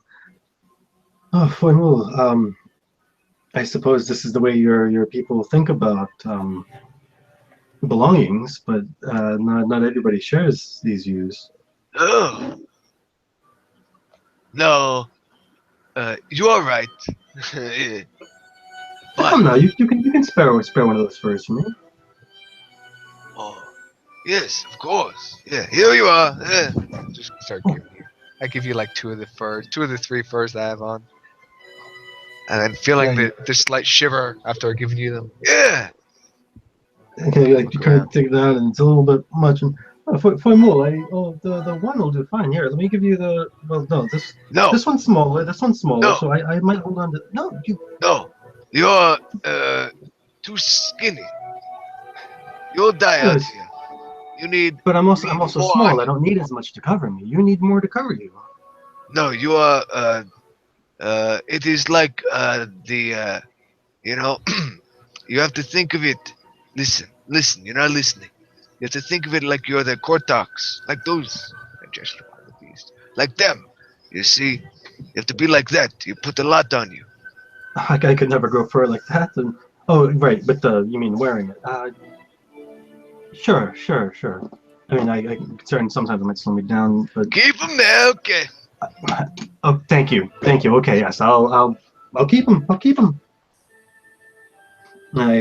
them both around and think to myself, and well, actually, I think I do appreciate having the second one for now.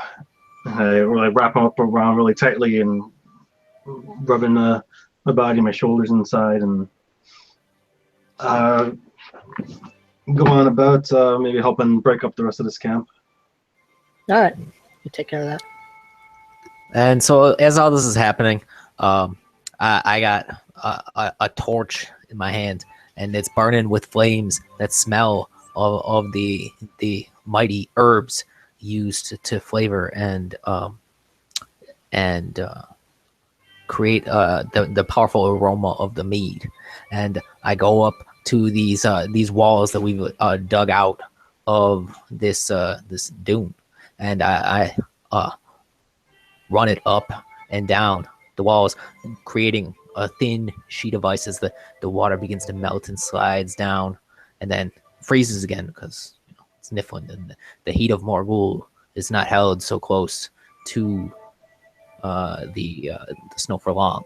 And I continue doing this, saying soft prayers to Sitchin as I proceeded to ritually cleanse this once shelter and ensure that the outsiders cannot take advantage of such a thing in the future. Yes, ensure that you are all ready to depart. The camp shall be broken down, and it will be time to depart soon. Yes, at once. Many people just say that. Priest Sitchin, person of authority, and they do that. You see, Ishtatil, who's standing silently behind the crowd, sort of, kind of head down and to the right, ever so slightly, as a sign of sort of submission and of waiting to be addressed. Are you prepared to depart?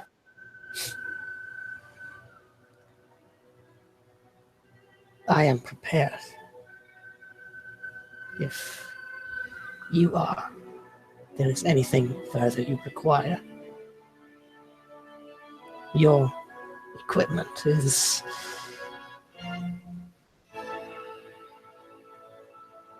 cleaned and as refined.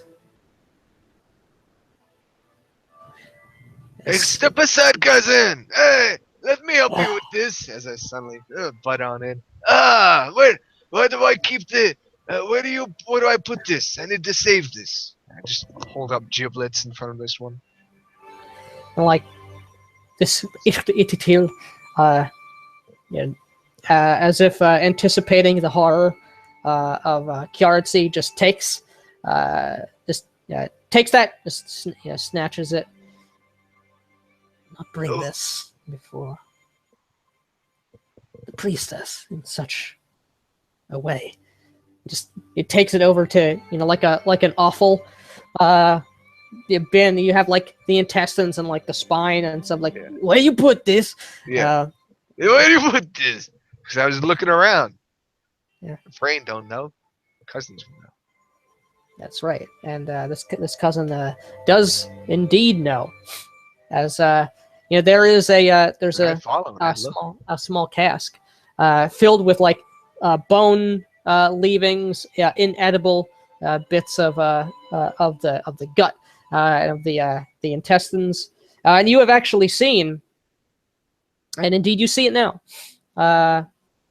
Some of the individuals on this caravan who ply their trade. You see Irsa as well, sort of over by this cask, and she has this kind of bone or ivory knife, and so taking strips and pieces of the offal. She has a number of hooks, fishing hooks, upon her person that she sort of loops.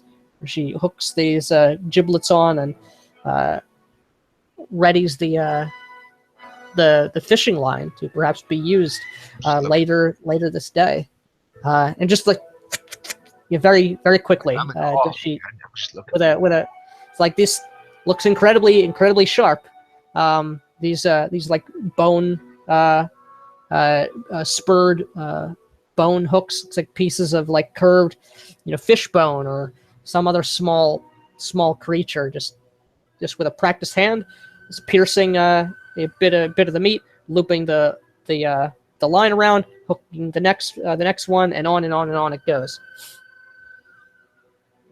I rudely like sort of stand there awkwardly and watching, and then I start turning, like to walk somewhere else, but I keep like my shoulder. Yeah, she seems so oblivious to your I just googly eyed it. and sort of wiping his arms, bloodied from bits of just guts that Hey, cousin. that your Hey, cousin, Yes, as sir. I turn to like the other Chizari.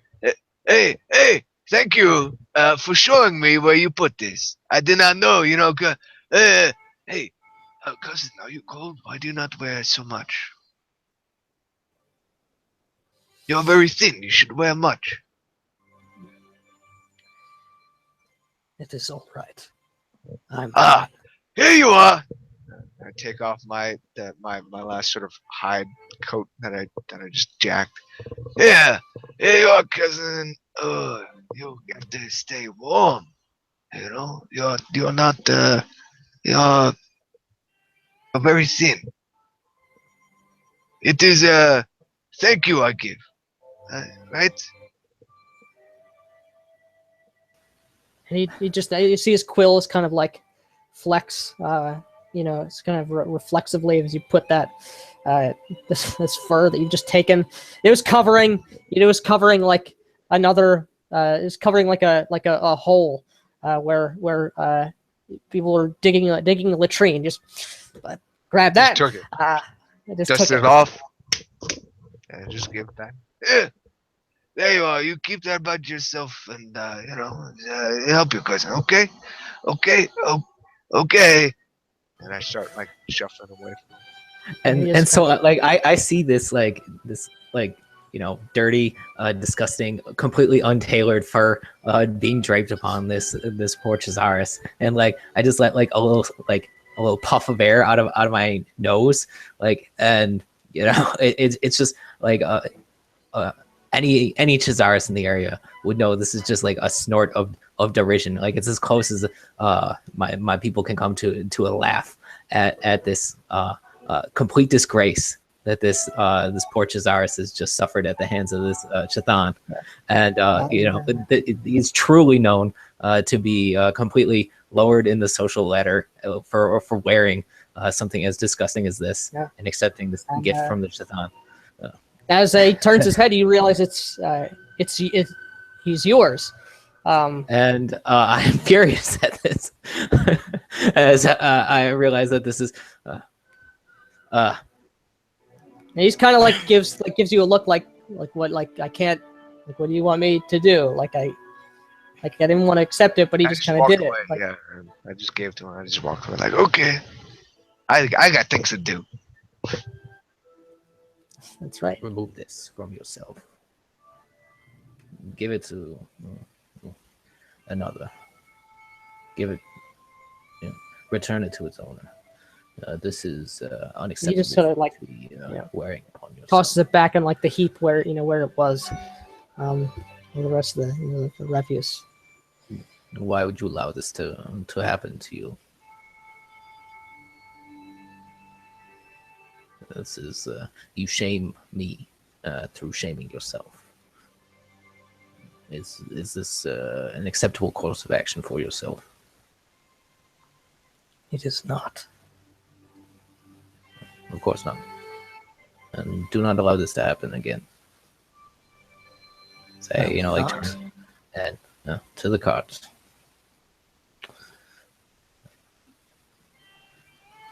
And so And I just walk away. Not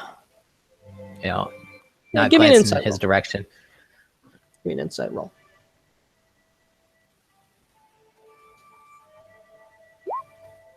Emotions forte if you have it, but it's hard. Well, you're a Chazaris too.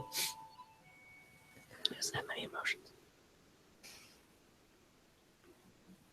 All right. As you walk away, like you could tell, like whether you acknowledge it or not, like there's like something else like he wants to say, but being like he's not gonna speak. But like there's like I wanted to say something, but he doesn't. Yeah, and he certainly does not deserve to be able to say to say a thing to me after insulting me in such a way, and so I do not give him the opportunity to do so. Understood. All right. Good. And so, with that, some time passes. The Frains conclude their meditations, and it's back upon the journey. And I would like certainly Gannett, but Kiartzi, do you have any grades in outdoorsman? Make me a roll, if you please. Any forte supply?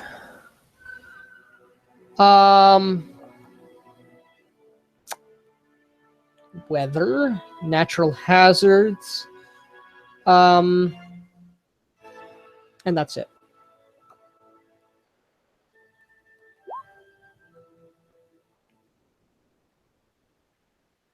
And I guess survival.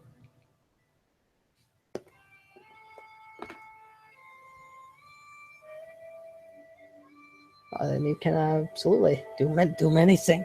All right. Okay.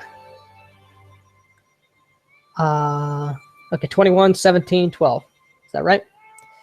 So, Gannett, as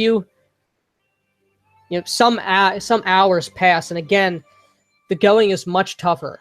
There's heavy snowfall, not like a blizzard, but heavy snowfall coming in. The wind is not directly opposed to you, but it's sort of coming in, from ahead and to the left, and kind of blowing towards, blowing you guys back and to the right. At this point, it's even colder than it was before. The temperature has perhaps dropped by, another 6 or 7 degrees. As the journey continues, and the way you're going, as the location has been described to you, and kind of how to get there has been explained. Although it is up to you to actually make the journey.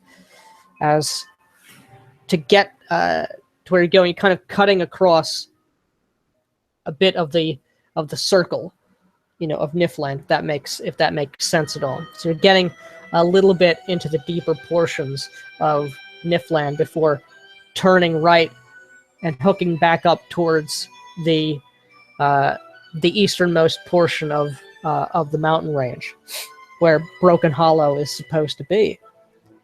But out here, out in the depths, it's heavy, very deep snow. So it is very difficult for the wagons, so laden down as they are, to continue moving. Perhaps moving at about like half the speed you were the day before. It's very difficult to move. Certainly, many of the individuals here are becoming, some of the people, of the townsfolk who agreed to join this journey, are finding it extremely difficult. A few people are, you see, frequently shivering to themselves. A few people are coughing. Nothing horrendous, but certainly it's clear to anyone with any degree of common sense or observance that it is things are starting to get extraordinarily difficult for these folk, for many of these people. And so I'm gonna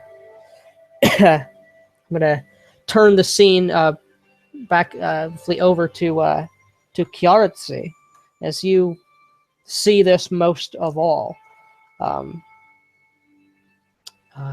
If there's anything you would like to do about it, what your reaction is to this.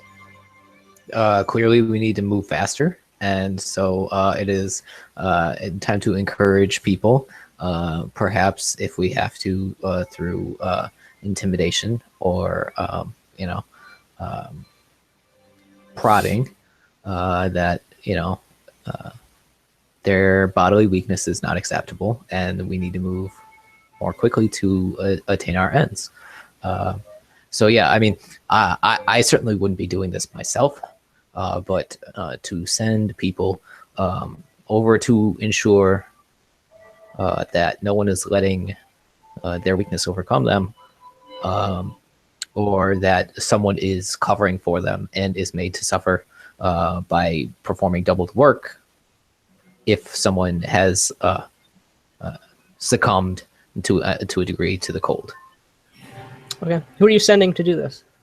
Sending it to him? Either anyone who is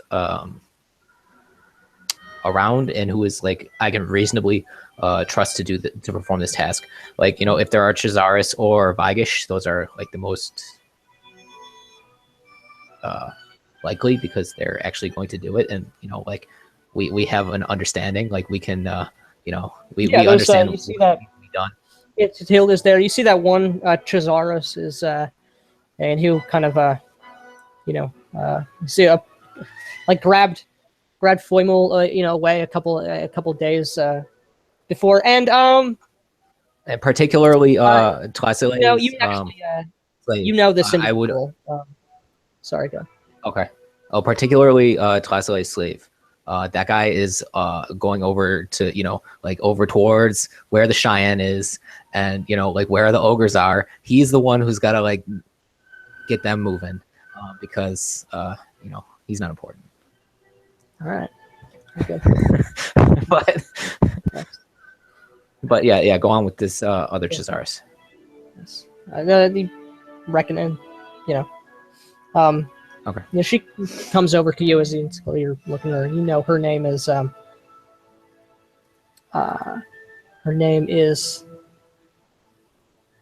always have to check myself for Chazaris names. Natlalatl. Nachlaletli. Very hard to say this, but get it right.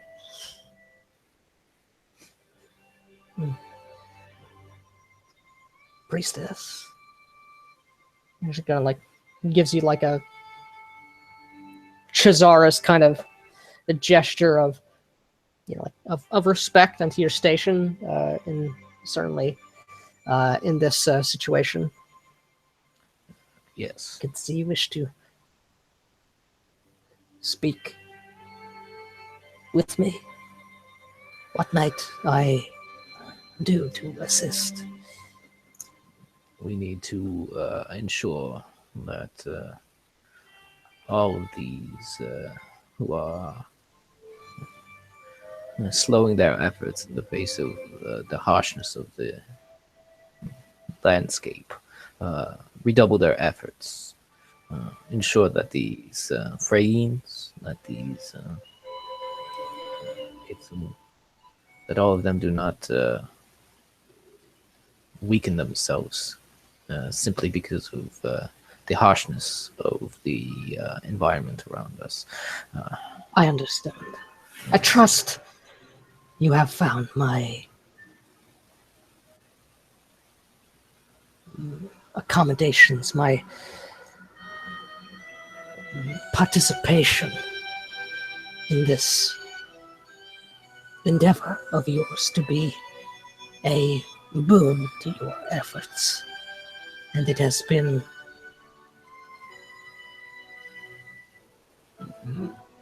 helpful, and that it will be fondly remembered. Of course.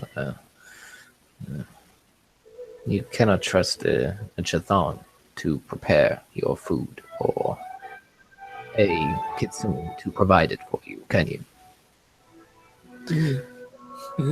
No. You have been spending some surprising time with the Chthon. Is that one yours? No, I would not take one such as this. He seems to be incompetent at most things, but in terms of relations with the tribe, it is good, as I'm sure you know, to maintain a strong relationship with at least those members that you can. In a place like this, there are few allies, and though some may look down upon this sort of agreement, it keeps. And I look over at the enormous Ubasti. Keeps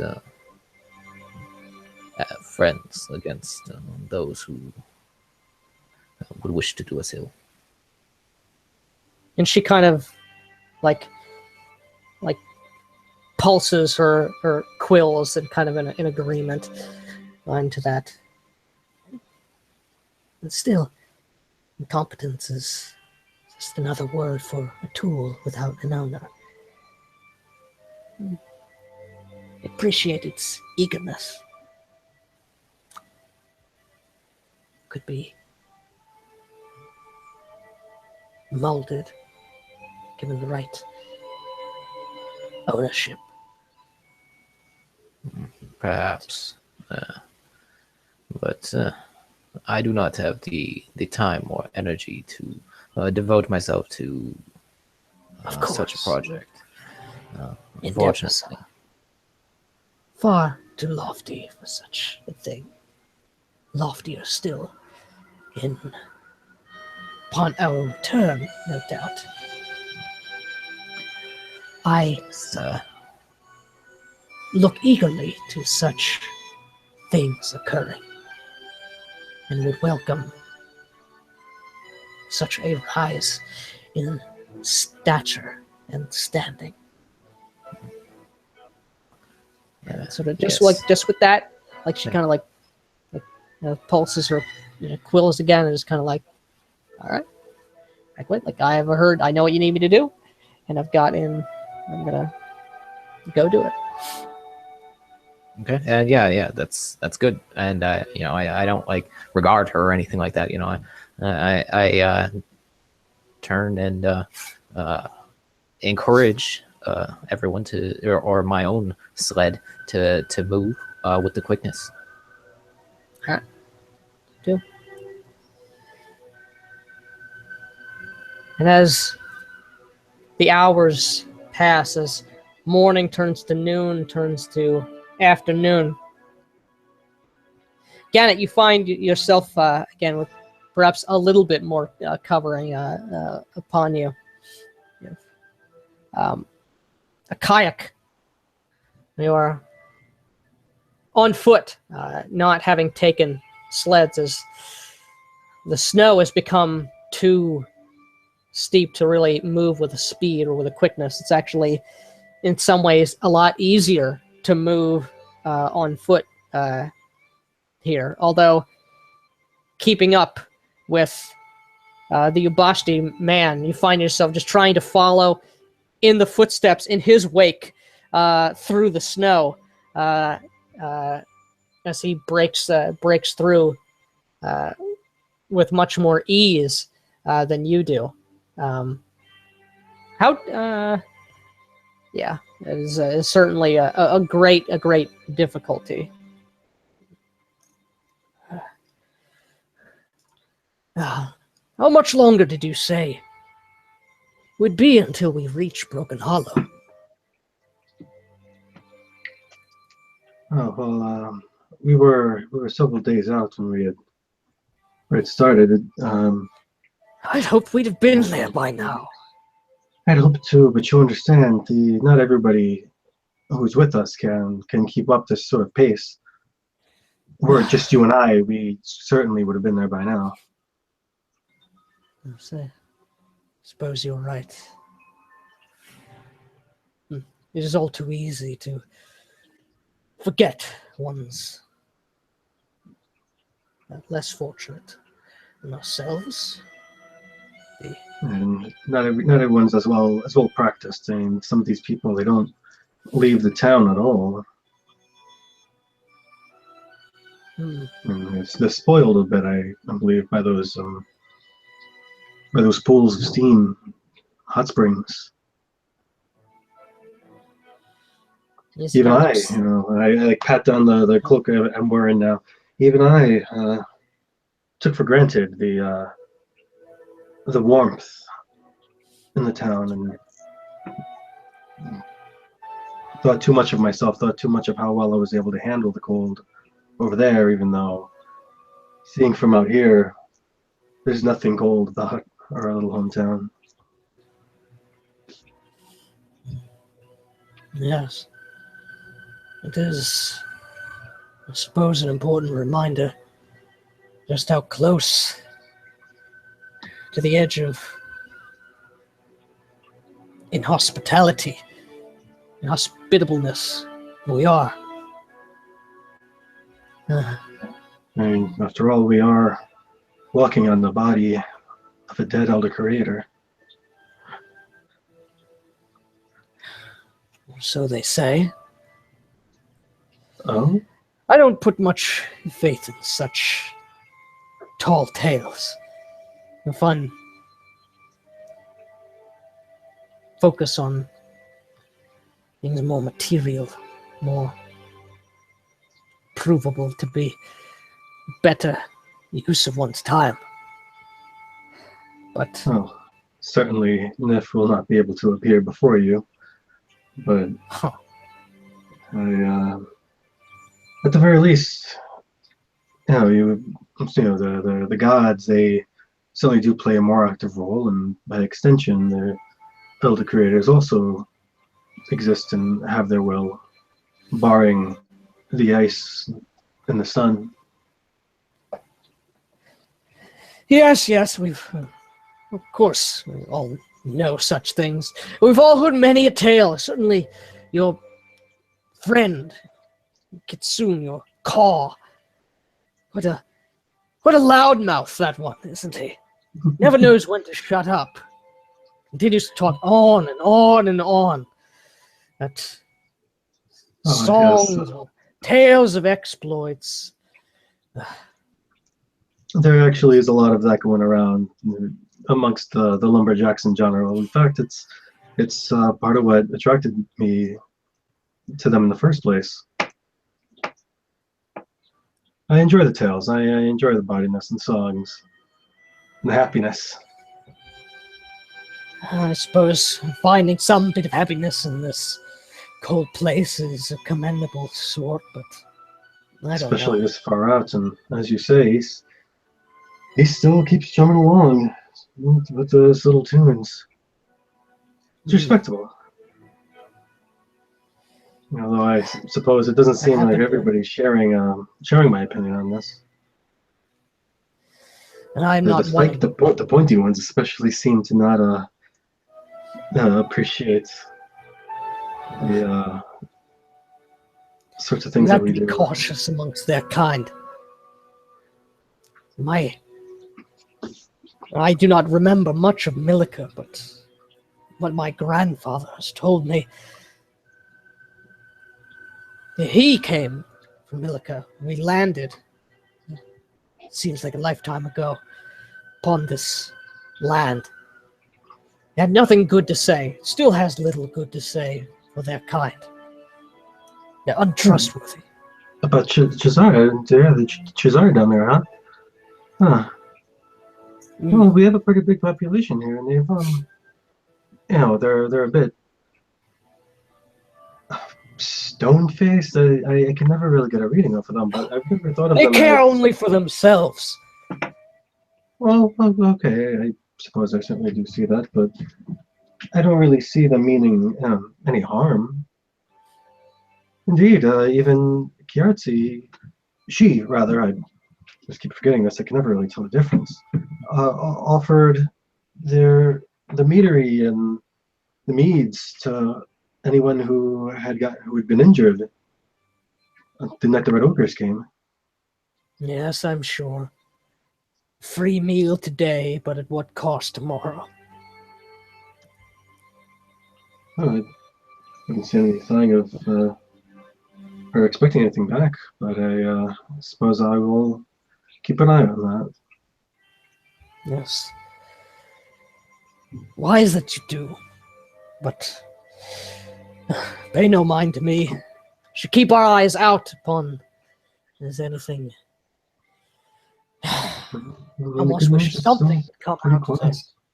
Something would Well, happen. Like, on the one hand, yes, excitement would be nice, a change of pace, but things could get bad very quickly out here. If I've heard some harrowing tales. Yes, the tales, the tales. I've heard my I only hope that the fair snow share. eases up a little bit. It's not enough to quite stop us, but if it gets much more than this, we might be stuck in truth. And I don't know how long this group could last out here. Nonsense. I'm sure it will stop any moment now. Just above the horizon. You see this? The sky is a bit clear up ahead. Like, it's totally not. Like, he doesn't know what he's talking about. And as you're talking to, to a kayak, and you feel like the hairs on your tail sort of like stand on edge. And you feel something in the air, something. You really place your finger on it, as if that the kind of sensation that you felt many times before, of sensing something that's not entirely of this world.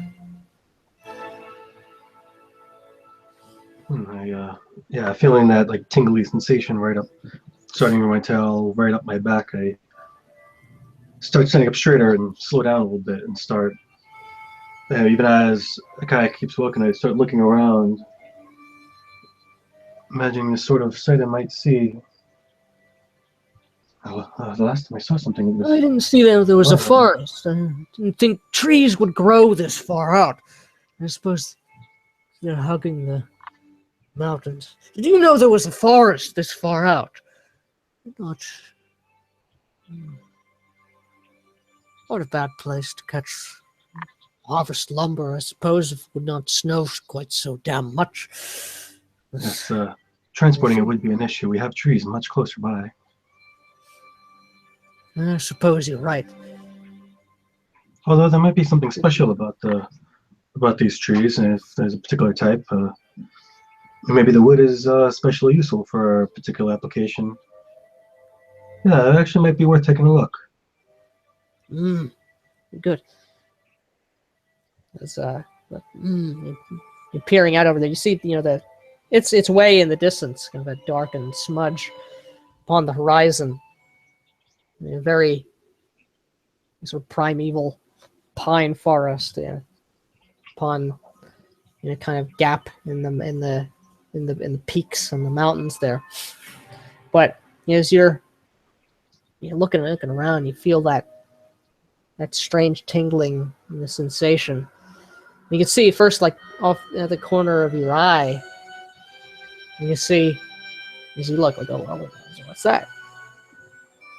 This bizarre sight of this strange circular creature, many multi-limbed, almost like you can imagine a wheel of arms and legs, so just as if moving through the water, or swaying and passing by, of long-limbed appendages within this strange circular flesh. You see there's an assortment of like eyes. They're assembled in the kind of strange pattern. Doesn't even really make sense, as it floating, disembodied within the circumference of this circle, as this strange wheel that exudes a kind of strange illumination kind of moves over and over, end upon end, as if I'm not sure as if what, but this strange spiritual creature you see just floating on by, about 100 How feet far away. off? 100. 100 feet. And I, when I see this and take it all in, I gasp and let my breath. Oh, the Jaxie's broken body. Kayak, do you see? Yeah, I think we could just about reach it before turning back, you know. No, the spirit, the circle demon, not the spirits or What? it's, What? no, the demon of the I don't think it's in the a demon, but spirit of Aaron. I haven't seen one of these things. I assure you, it's safe. But it's right there. You don't see this. And you're like, oh god, what demon of Ahriman in this place? No, not of Ahriman. No, it's You are a priest. probably something of the ice. Banish it from this land. Oh, I do believe it's nothing. It's about 100 feet off. If you just follow with me directly straight in this way, it's just forward. And it's fine. It seems to be. Is it swimming? Begone, demon! I am Kayak Omsa, grandson of Eramanda. I will not be taken. I will protect my companion. No spirit of darkness will take any of us or our caravan.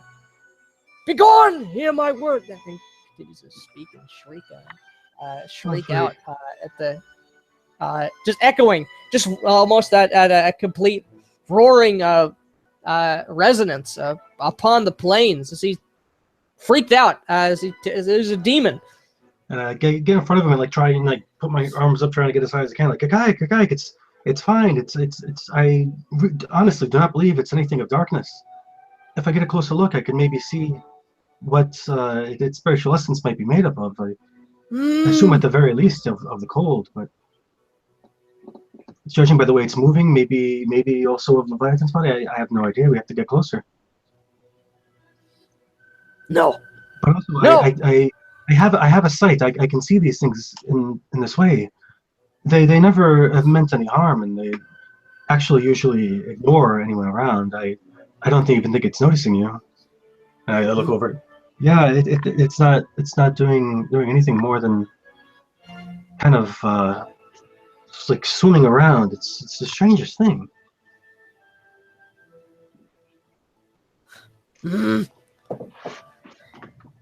You're a priest. I'll trust your sight as you can clearly see what I cannot.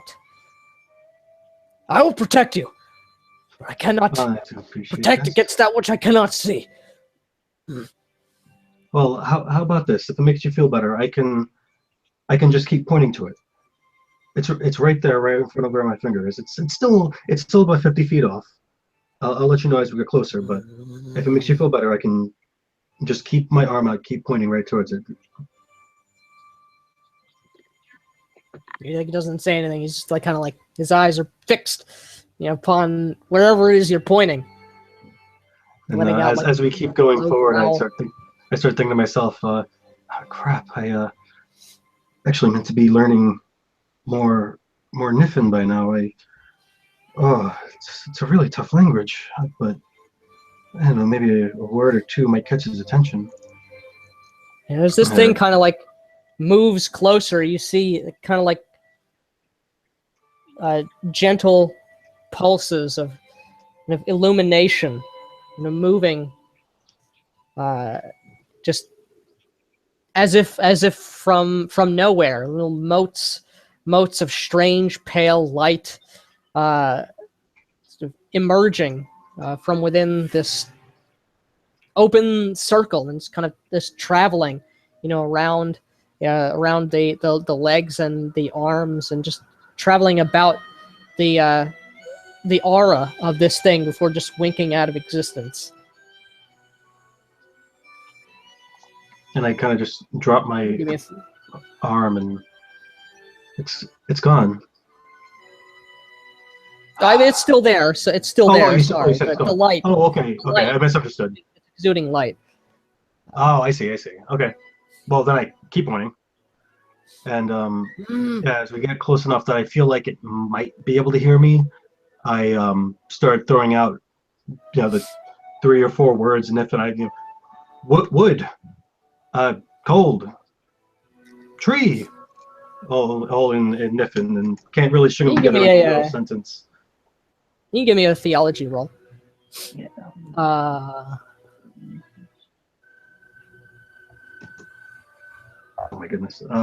That's a 4 for theology roll. It's a 4. Yep. All right, Rolled 1. So that roll. great.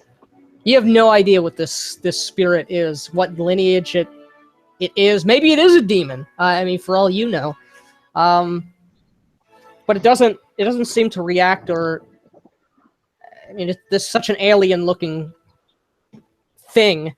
Perhaps it has taken absolute notice of you. It's hard to tell, but it continues to just kind of float on by again, just turning end upon end upon end as these strange swaying, appendages, and it's just like as if like bobbing upon the surface before it just passes just beneath, just like submerging, like below the ground, like not leaving any physical trail of its departure, as it just sort of continues to float on by.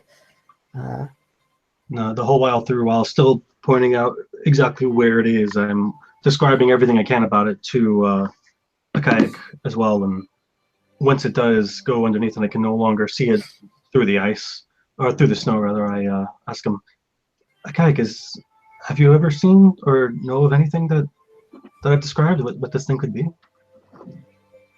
I'm so new to the church. I honestly, I don't have the slightest clue. We should tell the Sishanite.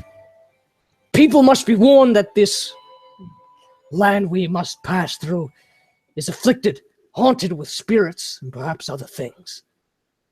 Yes, and I suppose this one didn't really take notice of us, but maybe when the larger group comes through, the spirits might care more with the larger group. But this one didn't really seem to mean us any harm at all. I sure hope that will continue being the case. But yes, you are right. Yeah, Kyochi, he's We must hurry. also clergy. He should probably know. He might know what it is. He actually seems to be a little bit better at that sort of thing than I am. But yes, you're right. We should head back. And I take last look at the tree lining, and only now just realizing that those are actually pine trees, I start getting a little bit more of a worried look in my face, and oh no, there could be wolf fairies in there, just hiding under that tree cover.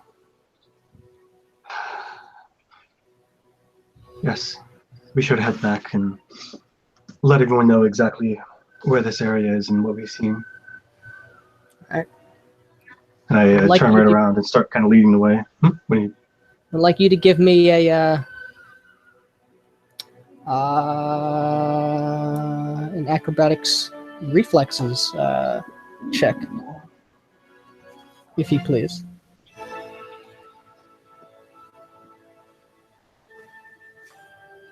Got a 22. All right. So you're right. Okay. You're like we should head back, and you kind of move with a quickness. As you do through the thick snow, which covers things, you kind of like you almost trip, and you're able to leap one out of the way, leaping into the massive wake, the massive canyon created by a kayak. Back to that safe place, not covered in so much snow, as you like a huge cyst just opens up into the just in the snow, like maybe about like over like 10 feet in diameter, just of snow, just sinks and falls away, like maybe 30 or more feet down, as there's just this pocket of air, or this vacuum upon which this piece of frozen snow is just this covering. There's this ice and rocks, down below there, this narrowly avoided, getting wrecked by gravity. Oh.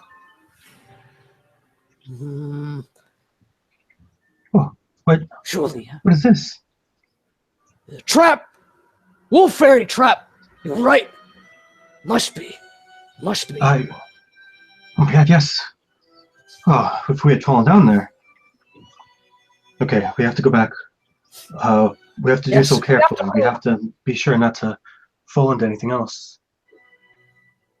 And he just starts moving with a quickness. And just heading like straight. That's and I actually like points. Almost like catch up a little bit, and no, we have to backtrace along our own snow tracks. We already know that's the safest route so far. I suppose you're right. You're a wise individual, Gannet. Well, I haven't learned all the Come this way. Identifying spirits. I've learned a few things about the outdoors. Yes, let's go. And you rush on back to the canyon, to the caravan, to the canyon where the caravan is traveling through. Meanwhile,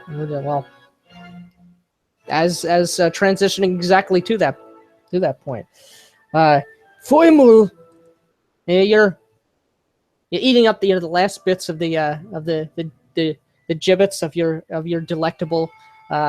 delectable dinery, sucking up the last of the juices of the breakfast that you have concocted, as that is indeed the only appropriate word to use. You see in the distance, you do see massive Shion and Gannet like rushing with a quickness, coming back. You got your basket of like you took a little basket of guts and stuff, like Strong the basket. That's right. Oh! I just look dumbly just at them. I look around like if anyone else is seeing, just like, what? An accented, Daz's, he's hollering, in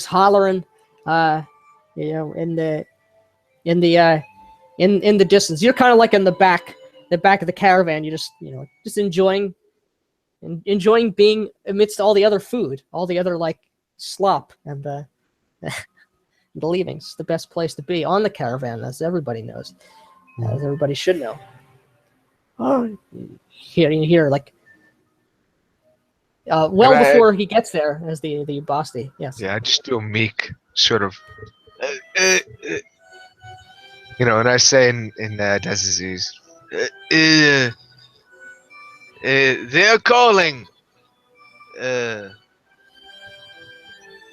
Like nobody hears that. But soon, the Shion just kind of like moves through, and Gannet, following somewhat behind, as this Shion is hollering in Daz's about spirits, and about wolf fairies, wolf fae. I'll let Gannet take it. I just look dumbfounded, just watch him as he runs by. Yeah, and we're heading straight to Kiritsi, since he's the leader of this whole group, and right when we do catch up, and he absolutely. I kind of You know, he's a bit faster than me, I assume, so he's in Oh louder, yeah, and he's catching the much, attention much, much louder. much more. And as he finally gets there, and I catch up, not too far behind, Yeah, a bit winded. like both. Garrity, You can hear this. Certainly, there's a Nubasti talking. Basti, everyone can hear Nubasti all the time, forever. Garrity, he speaks truly. I've seen it all too. There are spirits, demons of Armon, out upon the ice fields, pine forest, traps of Mihangi. Yes, there was certainly a trap. We actually almost got caught up in it ourselves. So far as the spirits go, there was a particular one I saw. It was circular and had many limbs and almost swam about. So I don't really know what such a thing would What do we look like.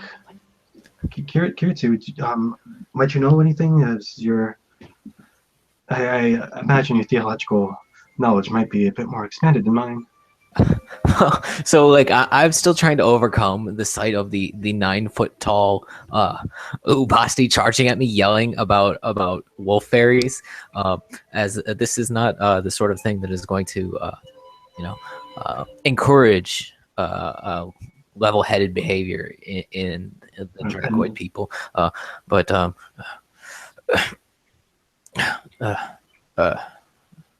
you. And like turning away from the monster who apparently has We must stopped be ready charging and trying to for anything. attack me. This you saw a spirit that revealed itself to you. Well, no, I don't understand it fully myself, but I seem to actually just be able to see spirits, plain as day. It didn't reveal itself at all. In fact, I don't even know if it had noticed me. I tried reaching out. I tried speaking. I've been trying to learn Niffin. It's difficult. Could only put together so much, but I couldn't even tell where its face was. So I do not know if it might have been looking at me or noticed me, or if it took any of Akayak's threats to heart. Did it bear the taint of a demon? Is that is what he speaks true? Is he also Surely it see must have. spirits? By the way it was described, such an alien and unnatural thing must be child of the moons. Honestly, I couldn't tell exactly where its spiritual essences could have been made up of. I don't know. It didn't seem to mean harm. That's the very least I could say. But so far as the exact spiritual nature of it, it was lost on me. What is my monkey? Yes, my cousin speaks truly. Do we need to go chart a course near this forest in order to make our destination? Well, we'll certainly have to be within. What is all this? Yelling Silverclaw. about? Me and Kayakin, we were almost caught up in a Mihangi trap. There was a hole that suddenly appeared out of nowhere. I don't even come to think of it. I don't even know how they could have created such a thing. We were there, and then suddenly there was an entire column of snow was just gone.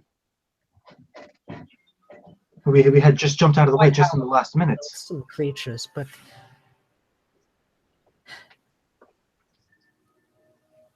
were there bodies inside?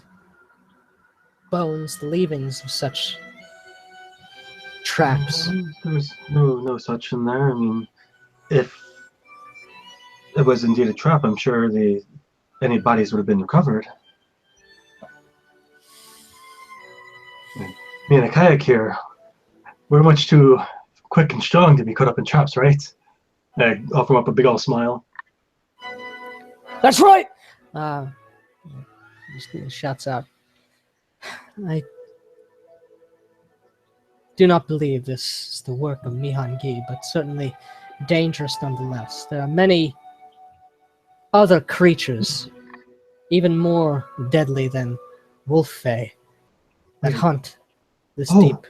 Actually, the spirit that I tried explaining that it the way it moved was it almost as if it was swimming through the air, and right before that hole appeared, it actually moved into the ground beneath us, into the snow. Do you think it might have somehow created this trap or removed this ice? Was it actually trying to get us? No, Gannet, no. I do not believe. No, if not me, I he's- believe might- your sight, as you have been blessed with such gifts. It is not the way of spirits to interact in such a way with the fleshlands. It is not their. They are of another plane, another world, another side of the painting. But I see They do them not just the set same. traps for people. Hmm. I know that you do. Perhaps I mean I suppose it might not have been a trap, but maybe it might have been just a simple attack. Or it could be a strange Strange feature of way. Niflheim. These things are known to happen. There are Or- sinkholes, there are Are they? pieces of razor-sharp glass, so transparent that you cannot even see them until you or your beast has impaled themselves upon the shards. All these things and more are what lie before us in Niflheim. It's not I suppose. to be an Even easy so, we task. But certainly did see a pine forest, and we all know yes, how the Mihangi's, Rhymewood, the wolf yes. warriors, they love their pine woods. Yes, Is- we must come back to this situation. Must we chart a course near these woods, or can we avoid them in our attempts to get to our destination? At the very least, we probably might need to be within sight range of it. But what do you think, Silvercar? I'm pretty sure the way might be able to skirt around it more and keep our distance. Of course, I wasn't paying enough attention to the features of the land at the time. I suppose I should have noted it more, but once I thought the trap was set for us, we hurried on back. I would not get any closer than is necessary to that wood. It is not because of Mihangi. It is well known to the lodge, those woods, the Rhyme Wood. Much of it is claimed by the White God, and nothing that gives homage to that one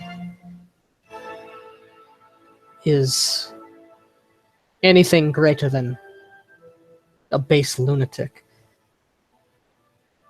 There are worse things than Mihangi in there. But if there are these sinkholes, if they're traps or depressions in the land that were covered up in a storm, dangerous either way.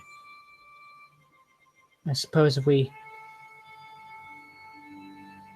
No, you will certainly know and hear them coming if you wish to test fate and skirt the woods in exchange for something you cannot see.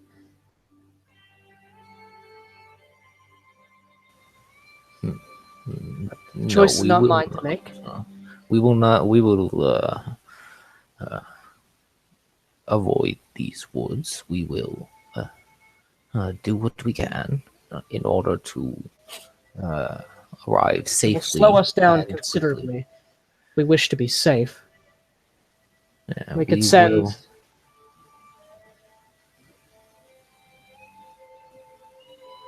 continue.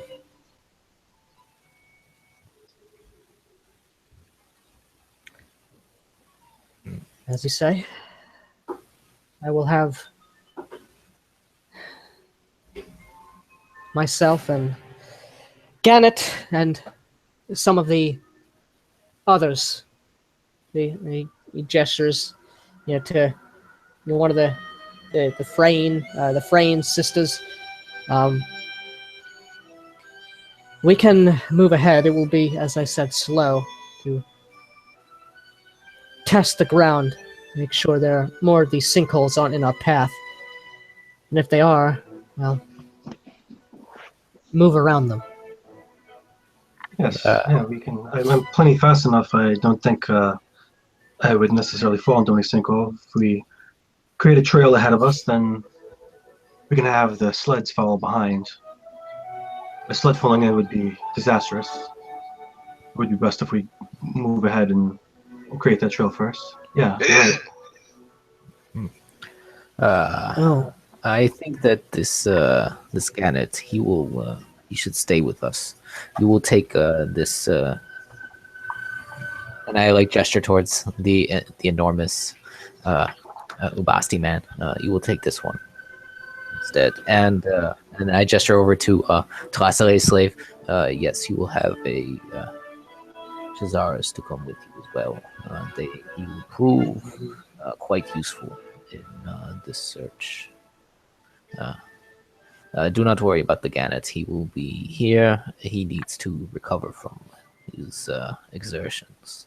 Kiritsia, I would certainly like to help. I mean, we are from the same church after all, Silvacar and I. Yes, but I've already proven I can avoid being caught up in one of these sinkholes. yes. I understand this, and we must ensure that you are safe and that you can recover from the heady exertions that you have already dealt with. And no doubt this one does not need time to rest and recover. He will be just fine, but we must ensure that you are ready for whatever lies ahead. We should not send all of the clergy of your divinity out at once. And I look over to Silverclaw and almost pleadingly, but, well, I suppose there's wisdom in that. We wouldn't want to lose all of us at once. If you don't mind, Silvercar. no, it's quite all right. Yes, rest up, Gannet. Well done. Do be safe, please. Oh, I'll be fine. Well, You Annie, won't be able to see what I saw, but... Oh. No, okay. Right. Yeah, I can keep everyone here safe, that's it. I can defend the caravan. yes, that's right, Gannet. Yeah. All right. You heard the word. I'm going to be moving a bit slower. Anyone who can and is willing to help scout ahead to sift the snows. There are sinkholes about. The quicker we make sure the path is clear, the quicker we can get through. The quicker we can return. Some people like, okay, I'll help with that. Some of the ogres like, whatever. Like, but most of the people are really starting to get like ornery. Yeah, I mean, I want to like make sure that no Freyines are going out there and doing this. No Vaigesh are going out there and doing this. Yeah, I mean those two warrior sisters, like, yeah, we're going. We're going. Yeah. Warriors, we're tough. Well, yeah. Kiartsi. Kiartsi. What Yes. is Monmonpi? Why do others why do we go slow now?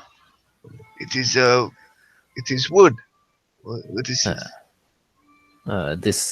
This one who is like Gannett, but not like him. He says that there are those in the wood that worship what he calls the White God. It is. Do you know what this is? No. It is a god that encourages the eating of your own people. Why would you do this? I do not know. It is mad, and Yeah. we do not wish to encounter these folk. There will not be many of them. They eat each other, yeah? Yes, but we do not wish for them to eat us. Oh, I see. Yes. Yes. And this is I will why. stay by you.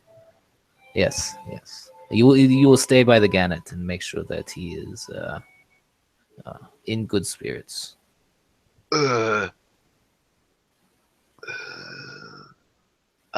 think it is better I stay by our cousins.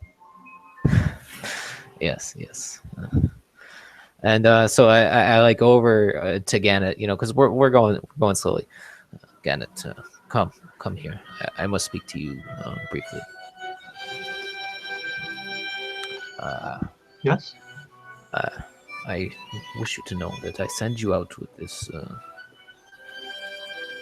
uncouth person to show you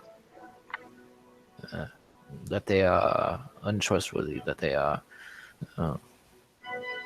not the sort of people that must be dealt with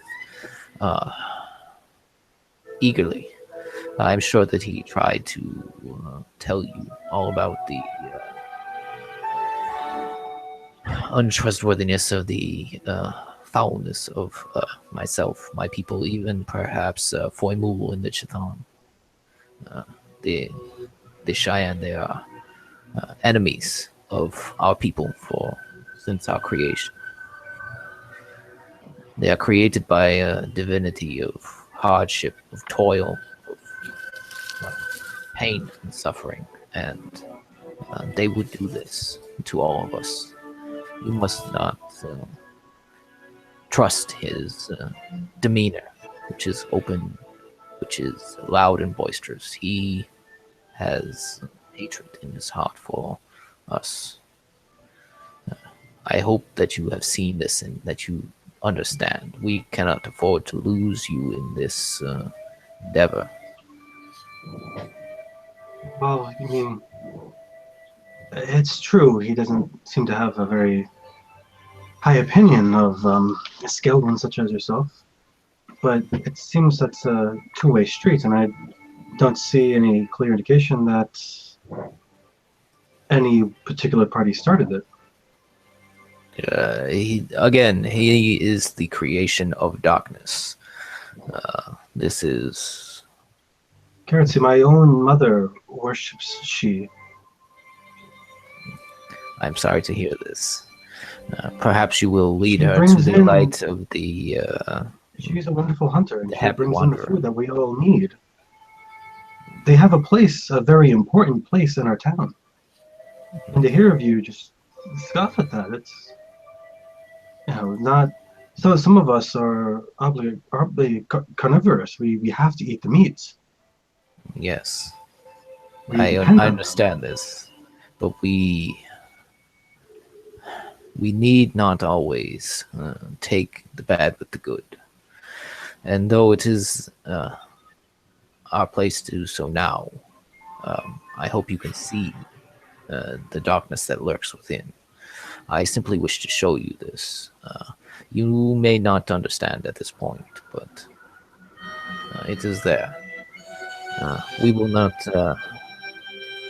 This is why I do not wish for you to go out by these woods to encounter these servants of the White God. I know that your skills are necessary and important, and we must not allow you, in particular, to be lost in this way, in case your fears are correct. But remember, they're loud. They like to sing songs and tell stories, but it is all game to them. It is a way to lure you in, and then they will use you against those of us who are truly working for the people of Orms. As I gesture towards Foymul, who knows all about the treacherousness of the enormous lion men. But you say games, but I enjoy games. We have so much fun together.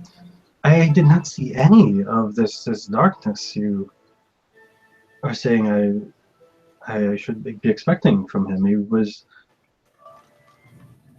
We've had nothing but fun for these past few days.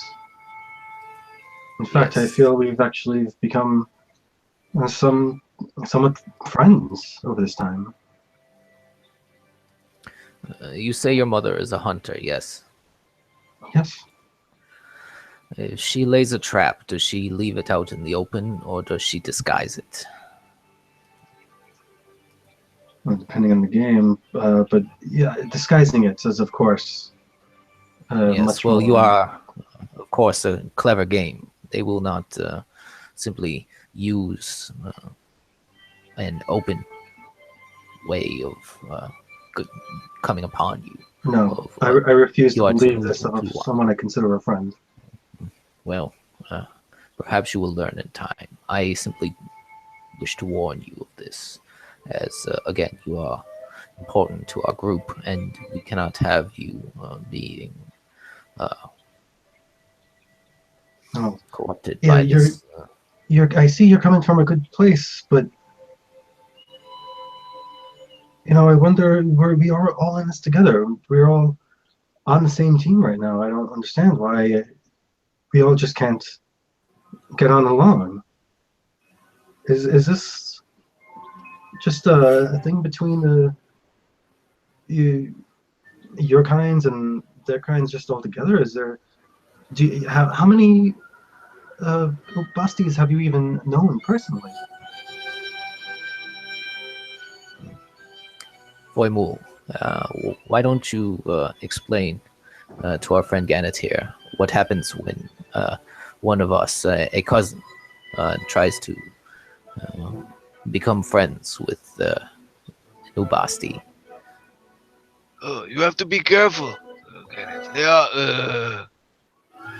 You have to be careful, or else they'll eat you. I've been This out there is with him for why days. He's my not, tribe he's not always tried to eat me at stays. all. Oh, He's never tried to eat me once. We've had so much time alone together. oh. You're right. You don't smell right. I would not eat you. Well, Maybe this is why, cousin. we don't eat. Nobody here's talking about eating sentient people. This is not.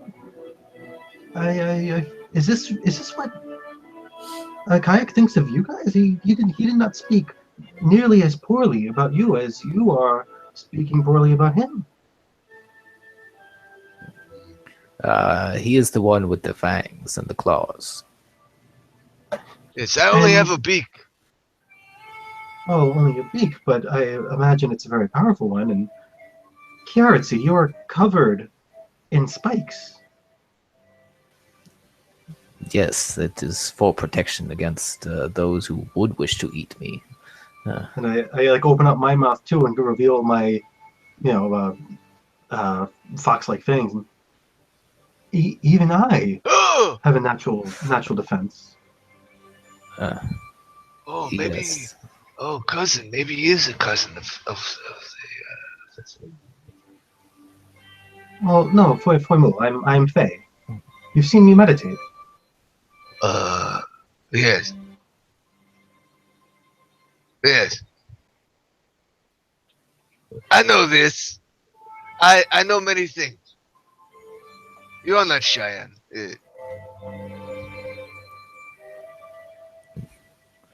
No, Garrity, I appreciate your thoughtfulness, I suppose I'll say, but I do not care to hear more bad mouthing about somebody who's been an ally and somebody who we might actually have to depend on to save all of our lives. Look at him; he is a powerful warrior. Oh. He is right, cousin. The Cheyenne has not tried to eat any of us. Of course, and I would not expect it to happen out in the middle of the wastes. But Yes. He is only one. Yes, he does not have his pride with him at this point. But it is important for you to understand this. And though I may not convince you now, I'm sure that you are thinking of this when you speak to him, when you see him. It is within him, and it will come out I don't see it eventually. within him to be sneaky. You see the way he boasts and yells. If he wanted to harm me, he would do it straight to my face. He has that almost honor, just like an ogre might almost. What is this? What is honor? They don't have they don't kill so much in the way from behind the back or with the poisons like the way some of your cousins might. Yeah. Cousin, what is honor? What is this for? It is a tool for ensuring that some people listen to what you say. Oh. But I don't see it. Kenneth, where do you Yes, keep it your is. honor? Let me It see it. is for those who are easily tricked, unlike you, my friend. Yeah. I am very keen. I know many things. Boymul, honor is the way that we behave towards one another in an honest and straightforward manner, and with a respect even for your enemies. Oh. The Yellow Sands have no enemies. I have no enemies. Oh, you are a very friendly man, but we are chasing after those red ogres who attacked our town. Would you Oh, not yes. maybe consider them amongst your enemies? They are they're very angry. You give them food, maybe. Huh? Maybe. I mean, I suppose it might be best if we could come to a peaceful solution, but the way I see it, they issued a challenge, and that challenge must be answered. I know exactly what you mean, Kenneth. I will start thinking of a great meal to give them. Earlier in the other days I saw some goat. Medicine, even. Yes. They were like, I'll do this. Very, very good. I like look up at Giritsi and just kind of with the level stare.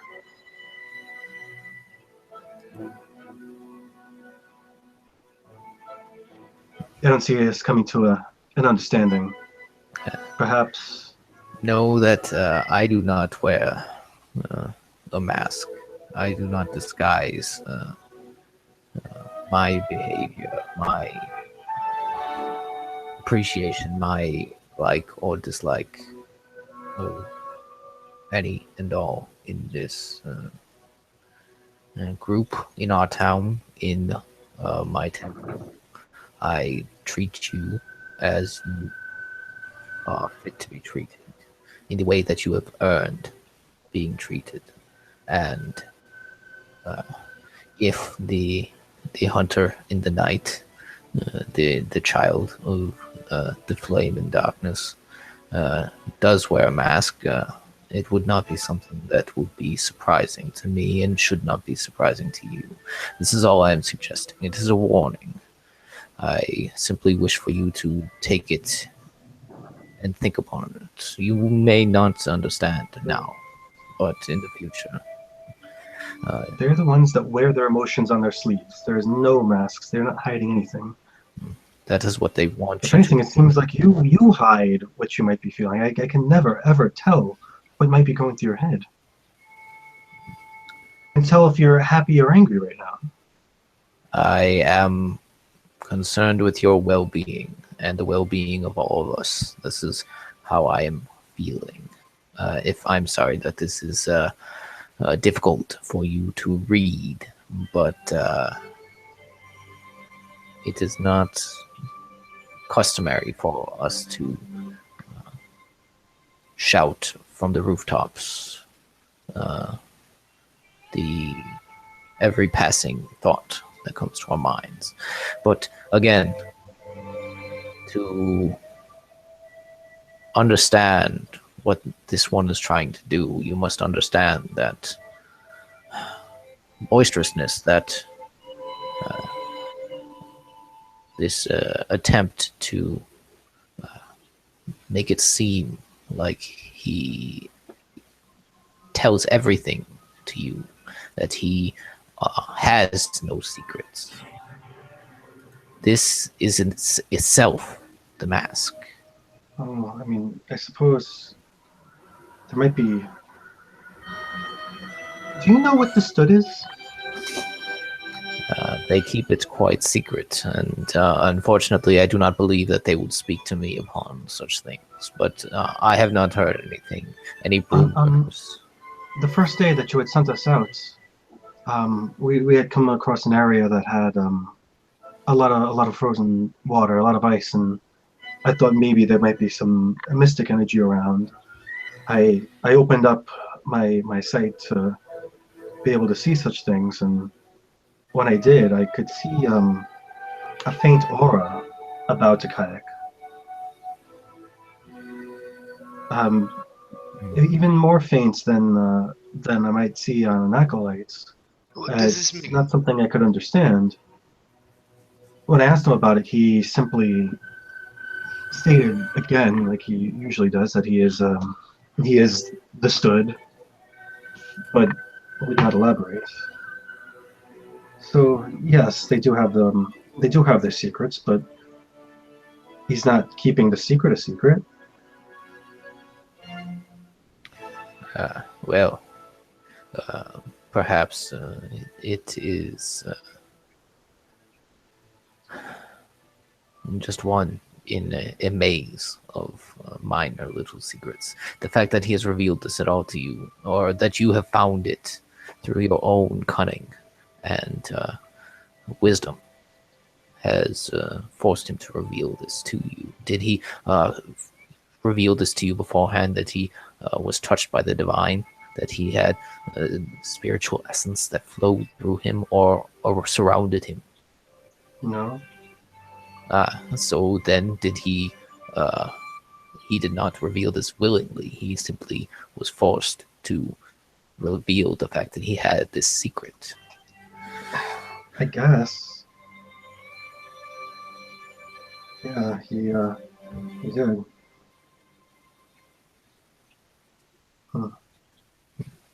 Again, I know that it may take time for you to understand what I am saying, and this is fine. Simply think upon it as we make our slow way through the wastes. Yeah. Yeah, I'll do that, I guess. I need time to myself. Thank you. I appreciate your concern. And I start kind of walking off, much more unsure of myself as when I came into this conversation. Looking down, like muttering a little bit to myself, maybe even. Some time passes. An hour or two. I would like everyone to give me another conditioning cold roll.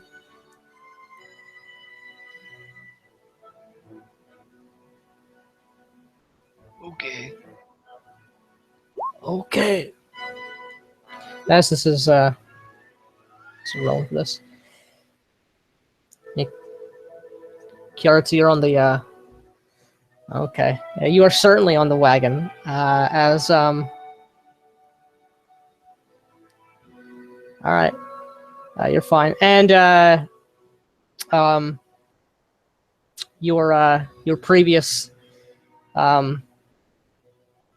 struggles in the cold, perhaps it's the tea that the Vigish woman gave you, but you're feeling fit and hale and a bit more energized. Kiaratsu, on the other hand, perhaps it is the slow going, the stress of recent events, but you are feeling that cold, that aching chill in your bones, and you role play that how you will, but you will enter the quick 3 health gauge higher than you otherwise would. And as you're bundled up in your wrappings, through the tines of your quills on the wagon, Kiaratsu, says O'Connell, as he stares at you clearly with a kind of stone-faced gaze upon his visage. Yes. I say it's like my quills shiver slightly. Yeah, as this is the slave of your. Yes. Rival. But I mean, I can't suppress that. It is No, I know. too cold. Too cold. Your attention is required, is requested. As if trying to correct himself, but clearly. Little jab right there. There is a frozen stream some distance ahead. Need to be crossed.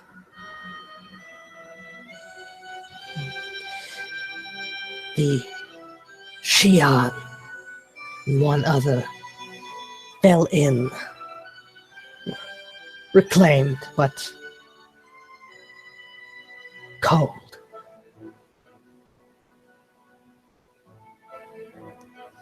The ice is perhaps 6 inches.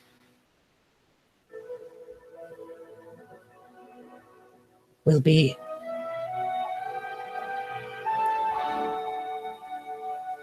dubious for the wagons.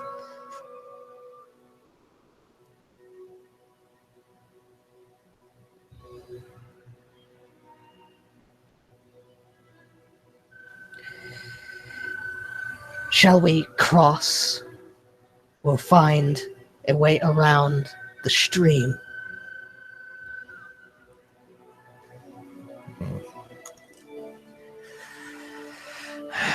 Do the pack. Apologies for the inconvenience. As you're bundled up, you're like, I don't want to talk to this guy. Do the pack animals, will they make the crossing?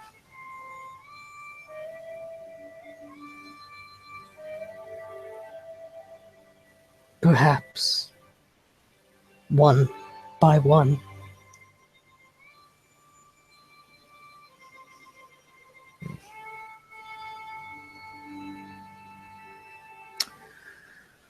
Have they determined how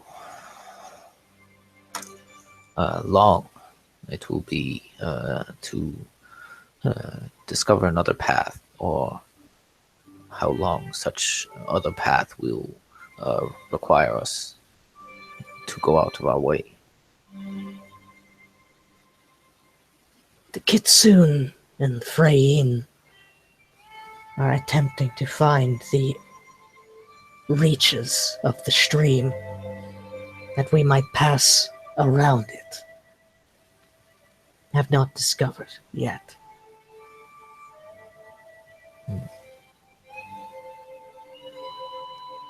Then we will attempt to cross slowly but surely. And if the pack animals will survive the crossing, then we can have them bring what goods we need across with us, with them. It will be a long process, but if we go back and forth over, we can surely bring all that we need, all that we have with us across this stream.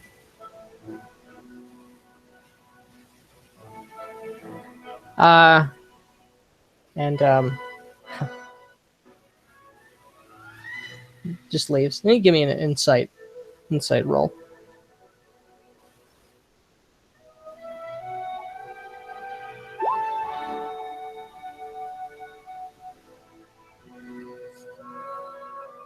All right.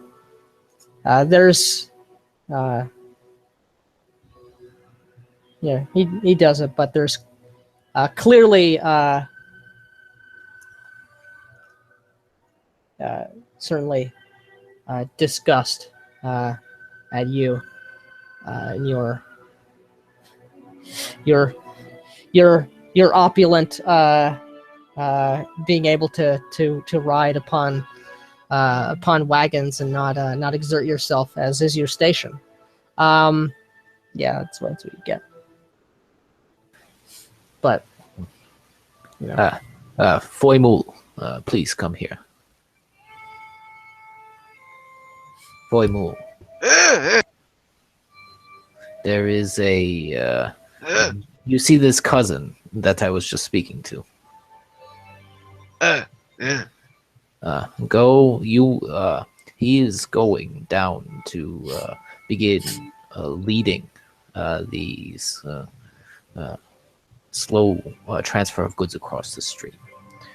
You must go down and tell him that you are now in charge and that he must listen to whatever orders you provide to him. Okay.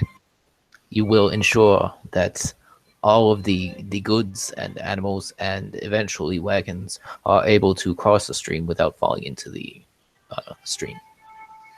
Why is this a bad thing, cousin? Why is what a bad thing? The things, you go into water, this is fine. It is very cold. No, the water is very warm. No, it is not. It is not like in Ormsa, where the water is warm. Here, it is much colder than the air.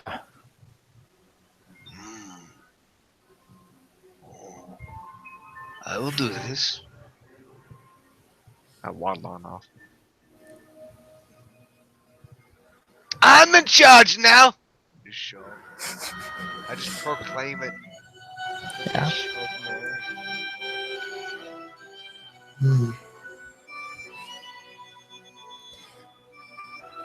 And like glare over to you. Waddle on over. Hello, I'm in charge now. Do not put the things in the water. It is very cold. Colder than the air itself.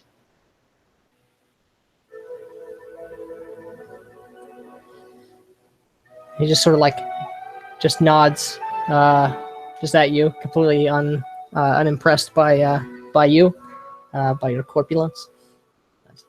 I just look at him, like I'm looking up. I just sort of nod, like, okay, he understands. I just look at like any others. Like, come on, we bring the things over the river, one by one. Yes, slowly. Yes, come on. All right, why don't you? And like I just start doing it. Like all right. All right.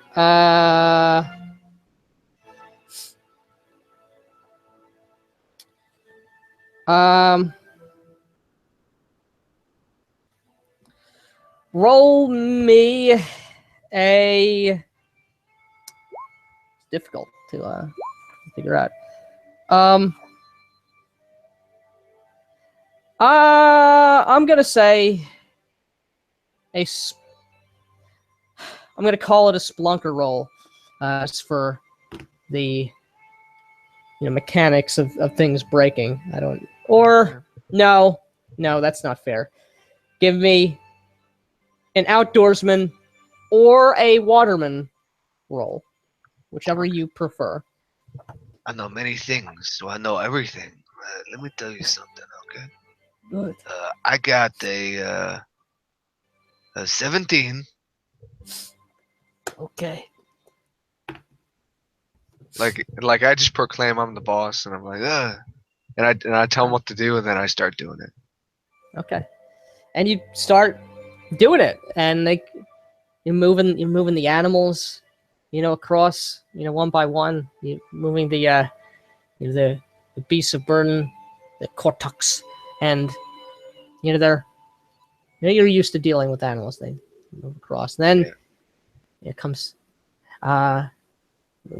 some people over. It's no big deal. You got the sleds. You got the ogres. And you see over there. You see, in the back, like the Ubasti, the frightful Ubasti is just shivering, near to death, having fallen in as a 9-foot-tall lion man trying to cross a frozen river is not perhaps wise. Just stomp on through. But I want you to give me a perception sight-based check for you, Muru. Okay. I'll give you a perception. I got an 8. I see everything. Okay. Very nice. All right. Is that? All right. So you continue to move on, move things through. Things are going well. Everyone's across. Okay, it's time to move some of the sleds, some of the larger sleds that have a lot of the some supplies on it. Almost everything's through, but then one of the particularly laden sleds, sort of rope is tied to like one of the beasts on the other side, and it kind of pulls it. A couple people are like pushing behind as well to help get it over there. And you're looking somewhere else, looking everywhere, keeping being a great foreman Right. on the job. But you Come hear on. the creak, and then the crack, and then the splash, and this like, oh god, no supplies, and you see the sled just crack and just topple into the river. And it starts to flow down, and like the snorting of the Kortuk beast, like, oh god, it's being like pulled back as it tries to sink its feet into the snow and into the ice. It's just trying to hold itself from getting dragged into the river as well. Get the animal. What are you doing? Hey, come on. I start just yelling gibberish and Thuban. Kabuduma, Duba Dadada, just like I'm speaking like that, and then as I'm approaching the beast and people are trying to maybe get it out or something, my voice sort of starts to calm down, and as if I'm trying to like just talk to the beast, as if like, and I have my hands are out, Kabuda Dubada, I'm trying to calm it down. One, you give me a roll. Give me a handle animal roll. Give you a This lot thing of is on the roll. verge of panic. Give you all the rolls you need. 17. My handle Another 17. animal All right. roll. So it's clearly freaked out, but like it's not like, it hasn't totally lost. Yeah, just trying to calm it as people get like maybe ropes around it or something. And start and pulling. someone comes in like just with like Da-da-da. with like a knife, and they try to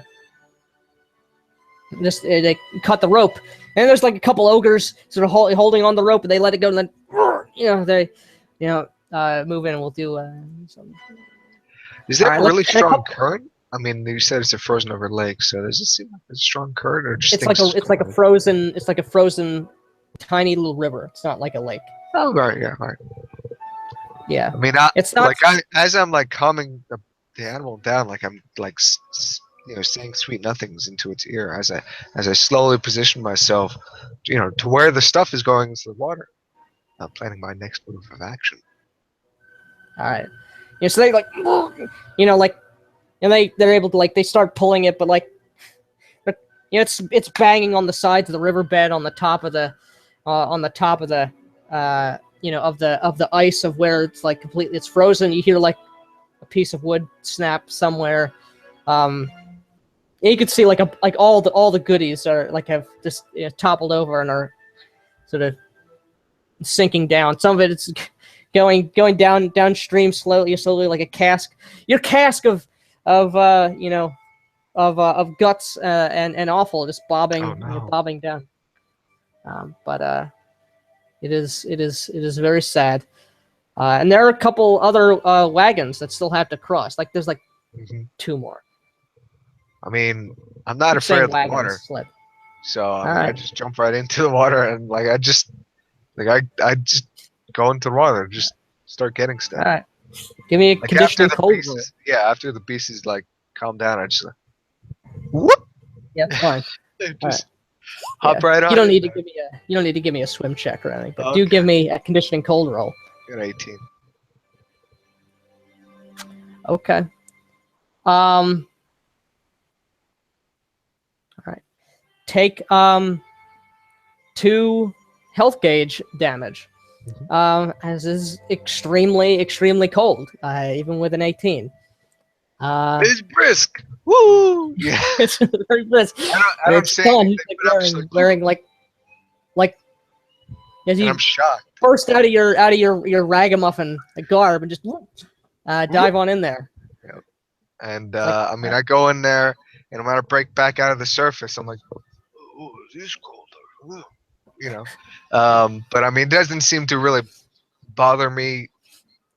Yeah, That as much. further than that, I'm just makes me just move a bit quicker as I just Mhm. start palm some crates.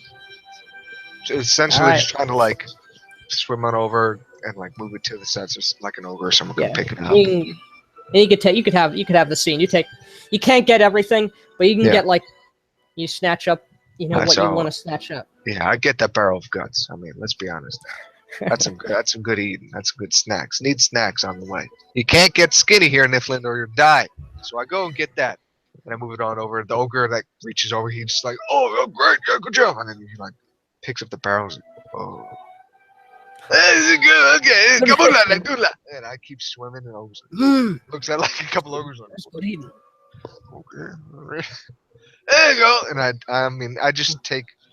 They can't be large. Oh, get that one! Don't forget that one. Oh, get it!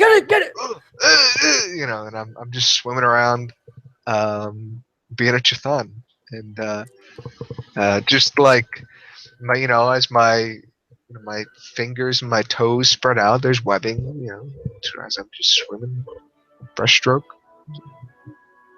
thing, and I swim on over to an edge where someone picks it up, and I keep doing this, and meanwhile some things are slowly falling to the bottom, and now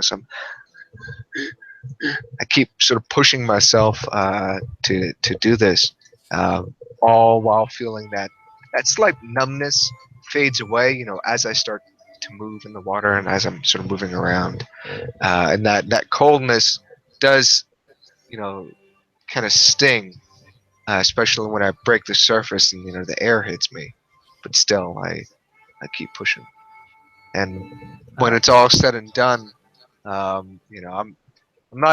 sort of like throw myself, I roll on over to the side of the coast of this small river, right? I just roll on over to my back, my pot belly just sort of rising and falling. And I kind of get back up to my feet.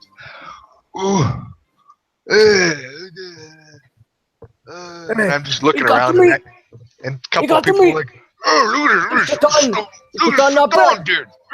People patting my head and patting my shoulders. I'm like, And I just seem rather dumbfounded and not used to the Like that, sort one of those fear. ogres is holding up that small barrel of like guts, and he just like pops open and just takes some and like, take like And then it's I go, causing so hey, many- what are you doing? And I start waddling over. Hey, kabuto pala, katudula nila. and he gives you like a turkey neck or something like. And he's like, I start like gesturing, like, no, put it back, But I mean, I can't speak to this ogre. I just keep talking with Thuban. Meanwhile, people are patting me in the back, like, oh, look at this Stratton go, yeah, woo, yeah, woo. I'm like, and I'm all the time, I'm looking up and around. I'm used to people touching me because I'm used to the tribe, not Stratton patting me, like, just like, and then I turn and I look at Kiartzi, and I just raise my hands up, in celebration. Yeah, and when you look at me, I actually gesture you over, and if you begin to head over here, you'll see that in a Hands small still raised.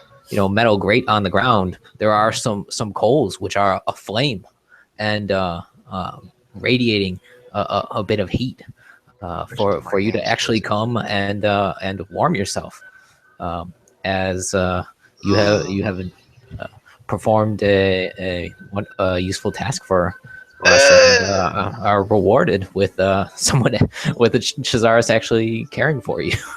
You making a fire? Hey, look at this. Was I out for long? I could not tell. I was swimming. I got what I can, but some sank to the bottom. I could not see where they went. You have done well, much more than could be expected of you. Yes. It was very good. I know how to do many things. Yes, warm yourself before you freeze. Oh, okay. Yes. Oh, you make a fire. You're a powerful clergy. Look at this. Did you make this with your clergy-ness? Yes. Ritual. You do this, huh? Yes. Sitchin has deemed to reward you for your faithful service to all of us. Yes, we are tribe. Yes. Yes. I do for the tribe. Yes, and we all appreciate this. You have done much better than this one could have. As I gesture over to the scowling slave of Tlassile, who was demoted and was just shown up by a Chathan. And people are still like patting me on the back, like, oh, yes, good job, yeah. Even some Frayne were like, oh, good job, dude. Like, yeah. And I stay by the fire. Someone like gives me back my mantle of filth. And I'm like, oh, thank you. A nice little like just leather fur. Just like... Someone else comes and brings me another one. Oh, okay. Get warm. And one, ogre takes off his ratty cloak of filth, which is way too big for you. Just like, oh, it's like a carpet. This Just goes on my head. Looks like evil Kermit. My beak sticking on out. My face. My pink eyes just sort of glow. Yeah. From the deep cowl, like, okay. I'm warm. And So warm.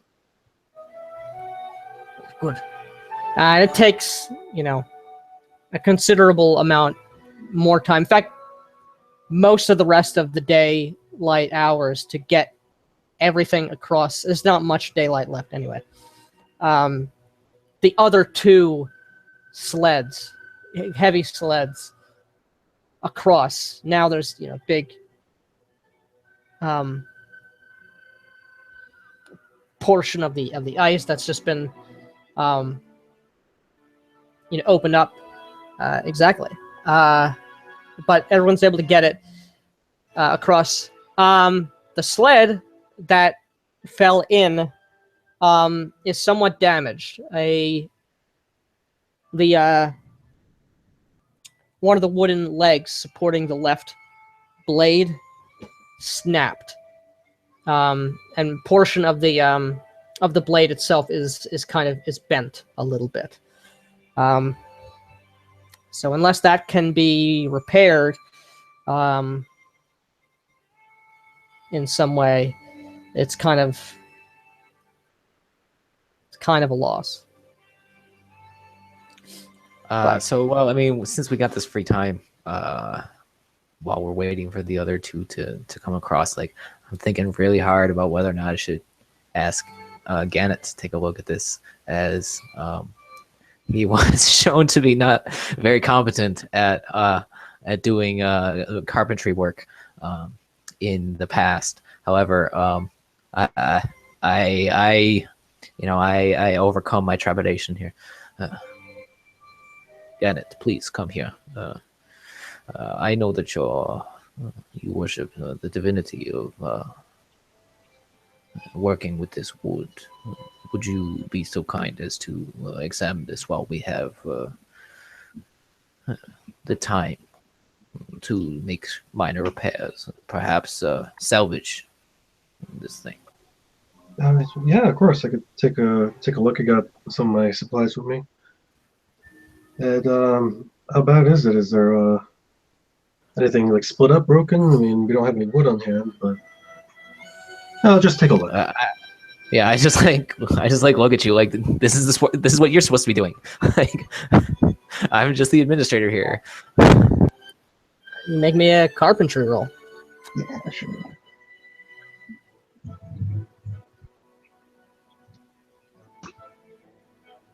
And got an 8. My goodness. Great. This thing's broken. Can't be fixed. You need replacement wood. Yeah, I know, right? Yeah, the whole leg has to be replaced. You can't, once it's broken, you can't fix that. You know, certainly not with what you have. Chop trees down. Yeah, so best you can think to do is to try and disassemble. You know, repurpose the wood, repurpose the metal and the blade for something else. Exactly. We'll keep the supplies on hand now. In case any of the rest of the sleds break, we now have extra wood. We have an extra blade. And that way we can use these materials to repair another one in case the worst happens. Sorry, curious that I couldn't really do much more, but yeah, we do have these materials on hand now in case anything else. How are we to transport all of this? Oh, I can move on. I could stay on with one of the other sleds. Including all of the goods that were on this sled. Well, there'll be room. We could attach them on still, and the beast will now be less burdened now that we have to put the rest of the goods on. Yes. Oh right, I actually wasn't thinking about that. You're right. Well, let's actually get the goods on first, and then see maybe we can even just tie on these bits on the end. In either case, it would be good for us to have these extra materials on hand. We don't want this to happen again. Should we seek Worst case scenario, we can actually distribute the bits of wood. I mean, these lengths of lumber really aren't all that long. I can distribute them among the lumberjacks. We can each share the responsibility in handling the tools of our trade. Might your companion be able to salvage this? Should we seek him out and ask him if he would be able to solve this issue? I mean, it looks hopeless to me, but yeah, it's worth having. The Silver Car or anybody else take a look at this. But fine. Yeah, I'll ask him. I seek him out and explain the situation. Oh, let me have a look.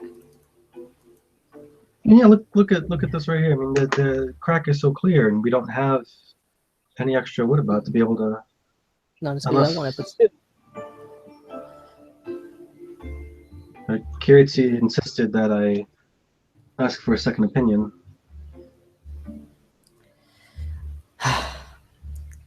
Gannett, What? you look here. Hang on. Look here.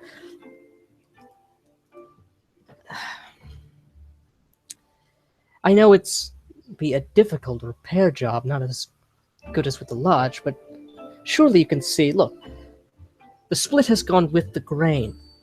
Since it's gone with the grain, we can very easily bind it together, reaffix it. All you need to do is just boil. Talk to Kiaratzi. I'm sure a Sishanite has much resin or honey or whatever it is they harvest. Just melt some of that along with a bit of granules, and he takes some stuff from like his pack of things. They'll create a kind of cement, not Oh, I perfect, see. not That'll just permanent, hold but it together. I mean, and you're sure that this can hold for the rest of our trip? well, if things don't get too rough. I mean, I won't guess survive both are another better than dip into nothing. the stream, but it should be enough as long as you don't overburden the sled. It creates a kind of seal. It glues everything together. Now, if this were against the grain, that would be different. But Well, I'll keep a close eye to detail, Gannett. what carrots he has, and if you don't mind, can I watch and as you perform this task? Of course. Thank you. I And he's go on able back to. and deliver the good news to Kiritsi. A bit sheepish. Yeah, I suppose there actually is something we could do. I unfortunately was not aware of some of the more advanced repair techniques. If you have any resin or anything else that we could use to try and bind this up together. Do you have any honey or unguents of your divinity? Yes. Eat it too. Grab some of this honey and bring it over. Doesn't and need they to be will much. able to use it to bind this together. And like he comes over, he's got like a small little jar. It's not like I'm bringing a ton of honey with me out into the into the wilderness, but Right. there's enough. It's not much. That's what's required. Oh, so little will do the job, huh? Wow. That's You see, he takes just a little bit of it. Maybe like a couple.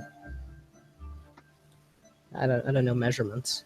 Like a couple tablespoons. I don't know.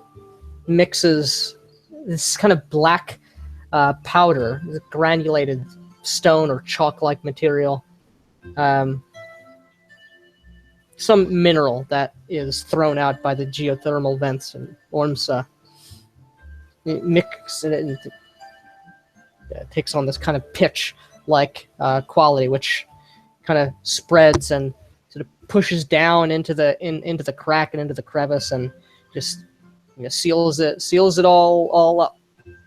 and the whole time I'm asking questions. Oh, where did that material come from?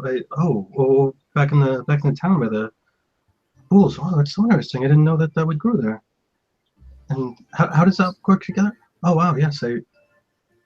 Oh my god, I can't believe I hadn't seen such a job. I mean, we always had more materials on hand at the lodge. I guess I never needed to learn this technique yet. Oh, thank you, Solvakar. This has It's been quite all right. illuminating. Out in the wilderness, you have to be self-sufficient.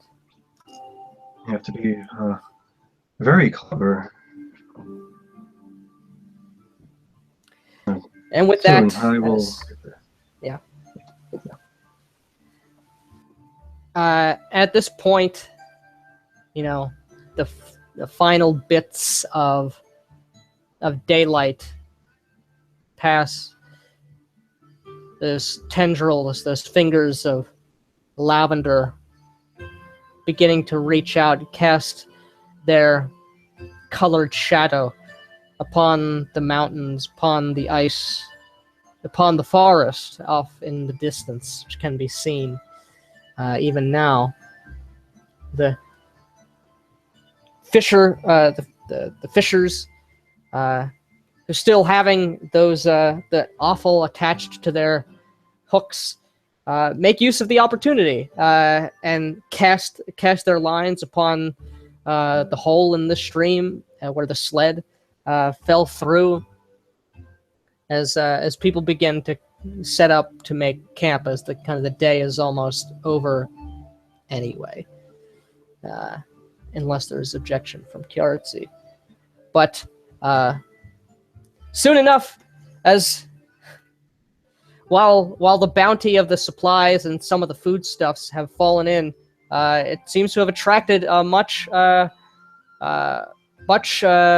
marine life, as they come up with shrimps and crabs and lobsters and other bottom feeders, like attracted to the meats and other foods that have fallen down to the bottom of the river.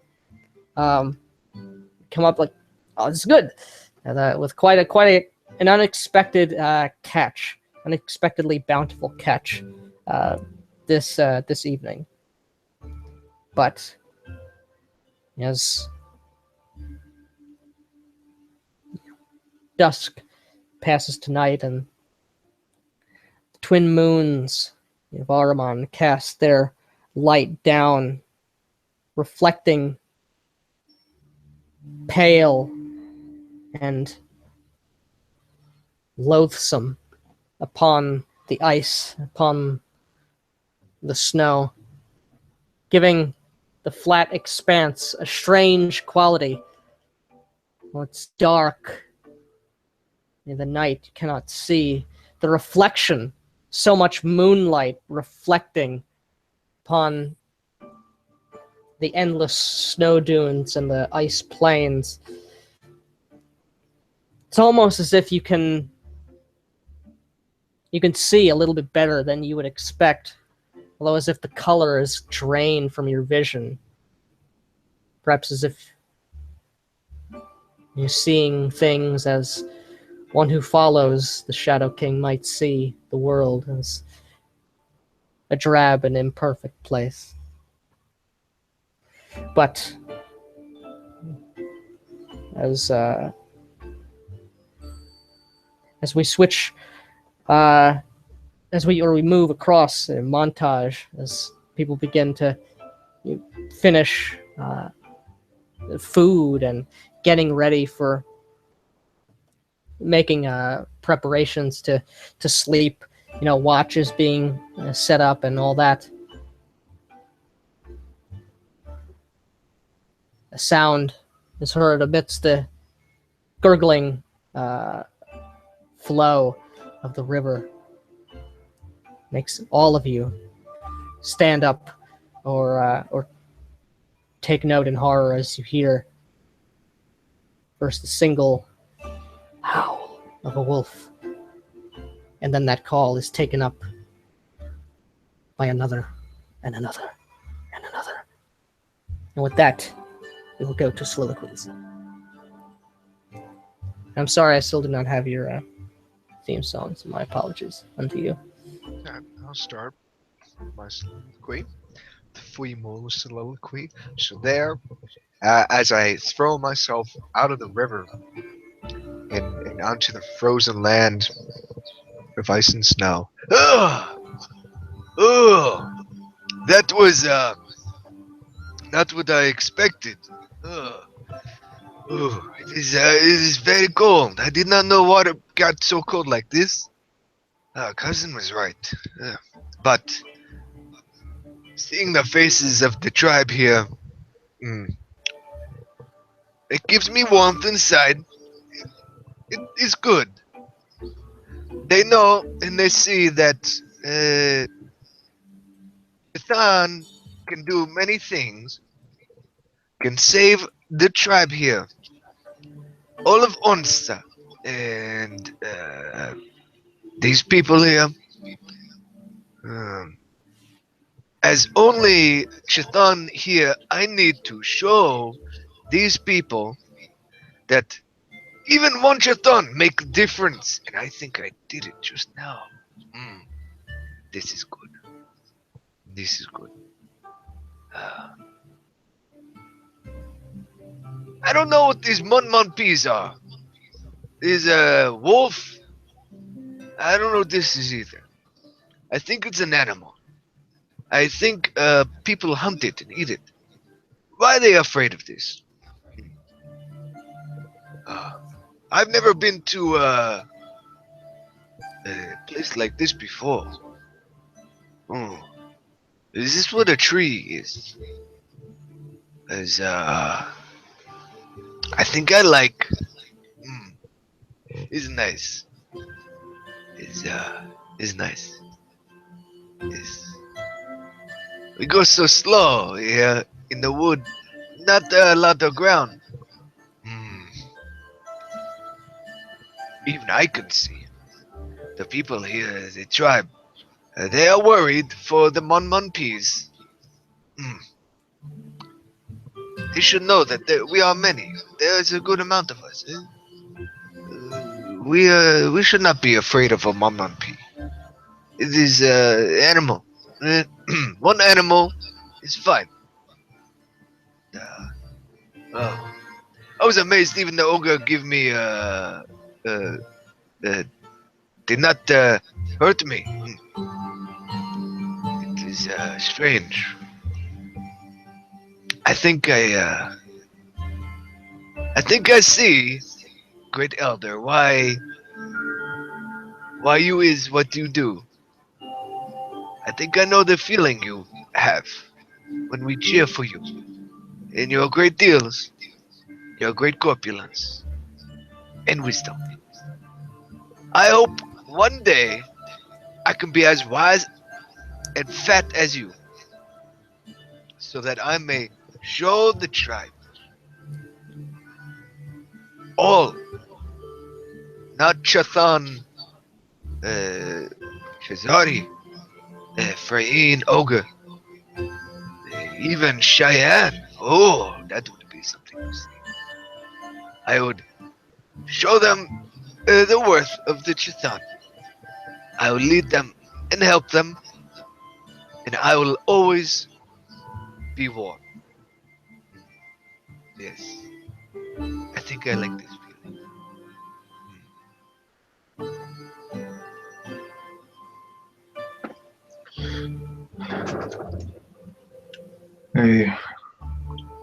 I'm not sure what to think anymore. Everybody's whispering in my ears about betrayal coming from one side or another.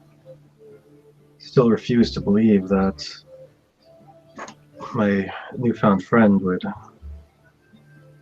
be so dark as Garrett would insist.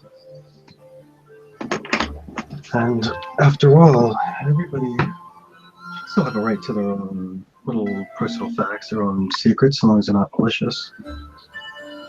That can be a fine thing. There's no reason to believe that anything that he's hiding would be bad. I just wish these two could get along, and after all, we know that you two could be on the opposite side of a war and still be the very best of friends. The Jacthian Mule proved this to us time and time again. I shift over and wrap my cloak around me more. And while I'm rubbing the cloak, I remember back to my first couple of nights out here. I'm glad I gave in and took on this cloak and kept warm. I wanted to do it all. I wanted to be the perfect priest in the Jacti. I wanted to prove how well I could handle the cold. But everyone told me Silver Claw, Kolchev, Lishu, Ziki, everybody at the lodge said that you can't do it like that, and I didn't listen. And out on this trip, there are some things that I should be able to let slide a little bit more, so long as I keep in mind what is important. The whole purpose of this trip. that purpose is to answer what these ogres did to us, to accept this challenge that they have issued, and fight back against them valorously. And I will accept that challenge. And at that, I hear the wolves howl.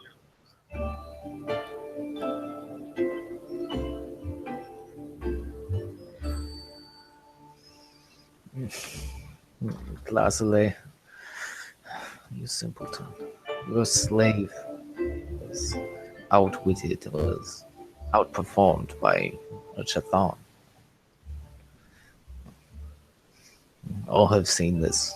All know that the one who stands for you in this place is less than even one of the turtles. Yes, you will go on tricking or even begging the followers of the sprites to work with you, to help you develop a show for all to see. But the thing is, they all know that you do not wish to work with them, that you do not wish to align with them, that you do not wish to become a community with them. No, they can see this, they can read it on your face, in your actions. No. Here, in this place, I have shown the wisdom of working with these Chathan cousins, even with some of these Fae who are unwise and easily misled, but still useful. This is a place full of dangers, full of enemies, full of even Cheyenne, which we can never escape. But we cannot defeat them alone. No. We will get our slaves. We will grow in power and influence, of course, but this isn't time. We cannot simply announce or take all at this point, no.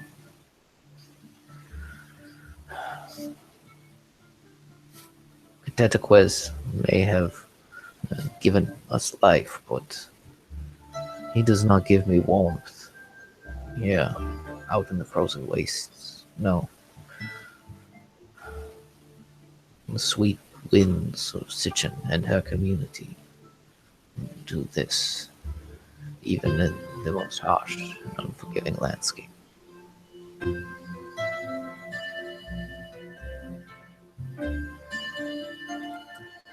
Thank you all for watching. Tune in next time. Find out what our catalysts might see in cold light.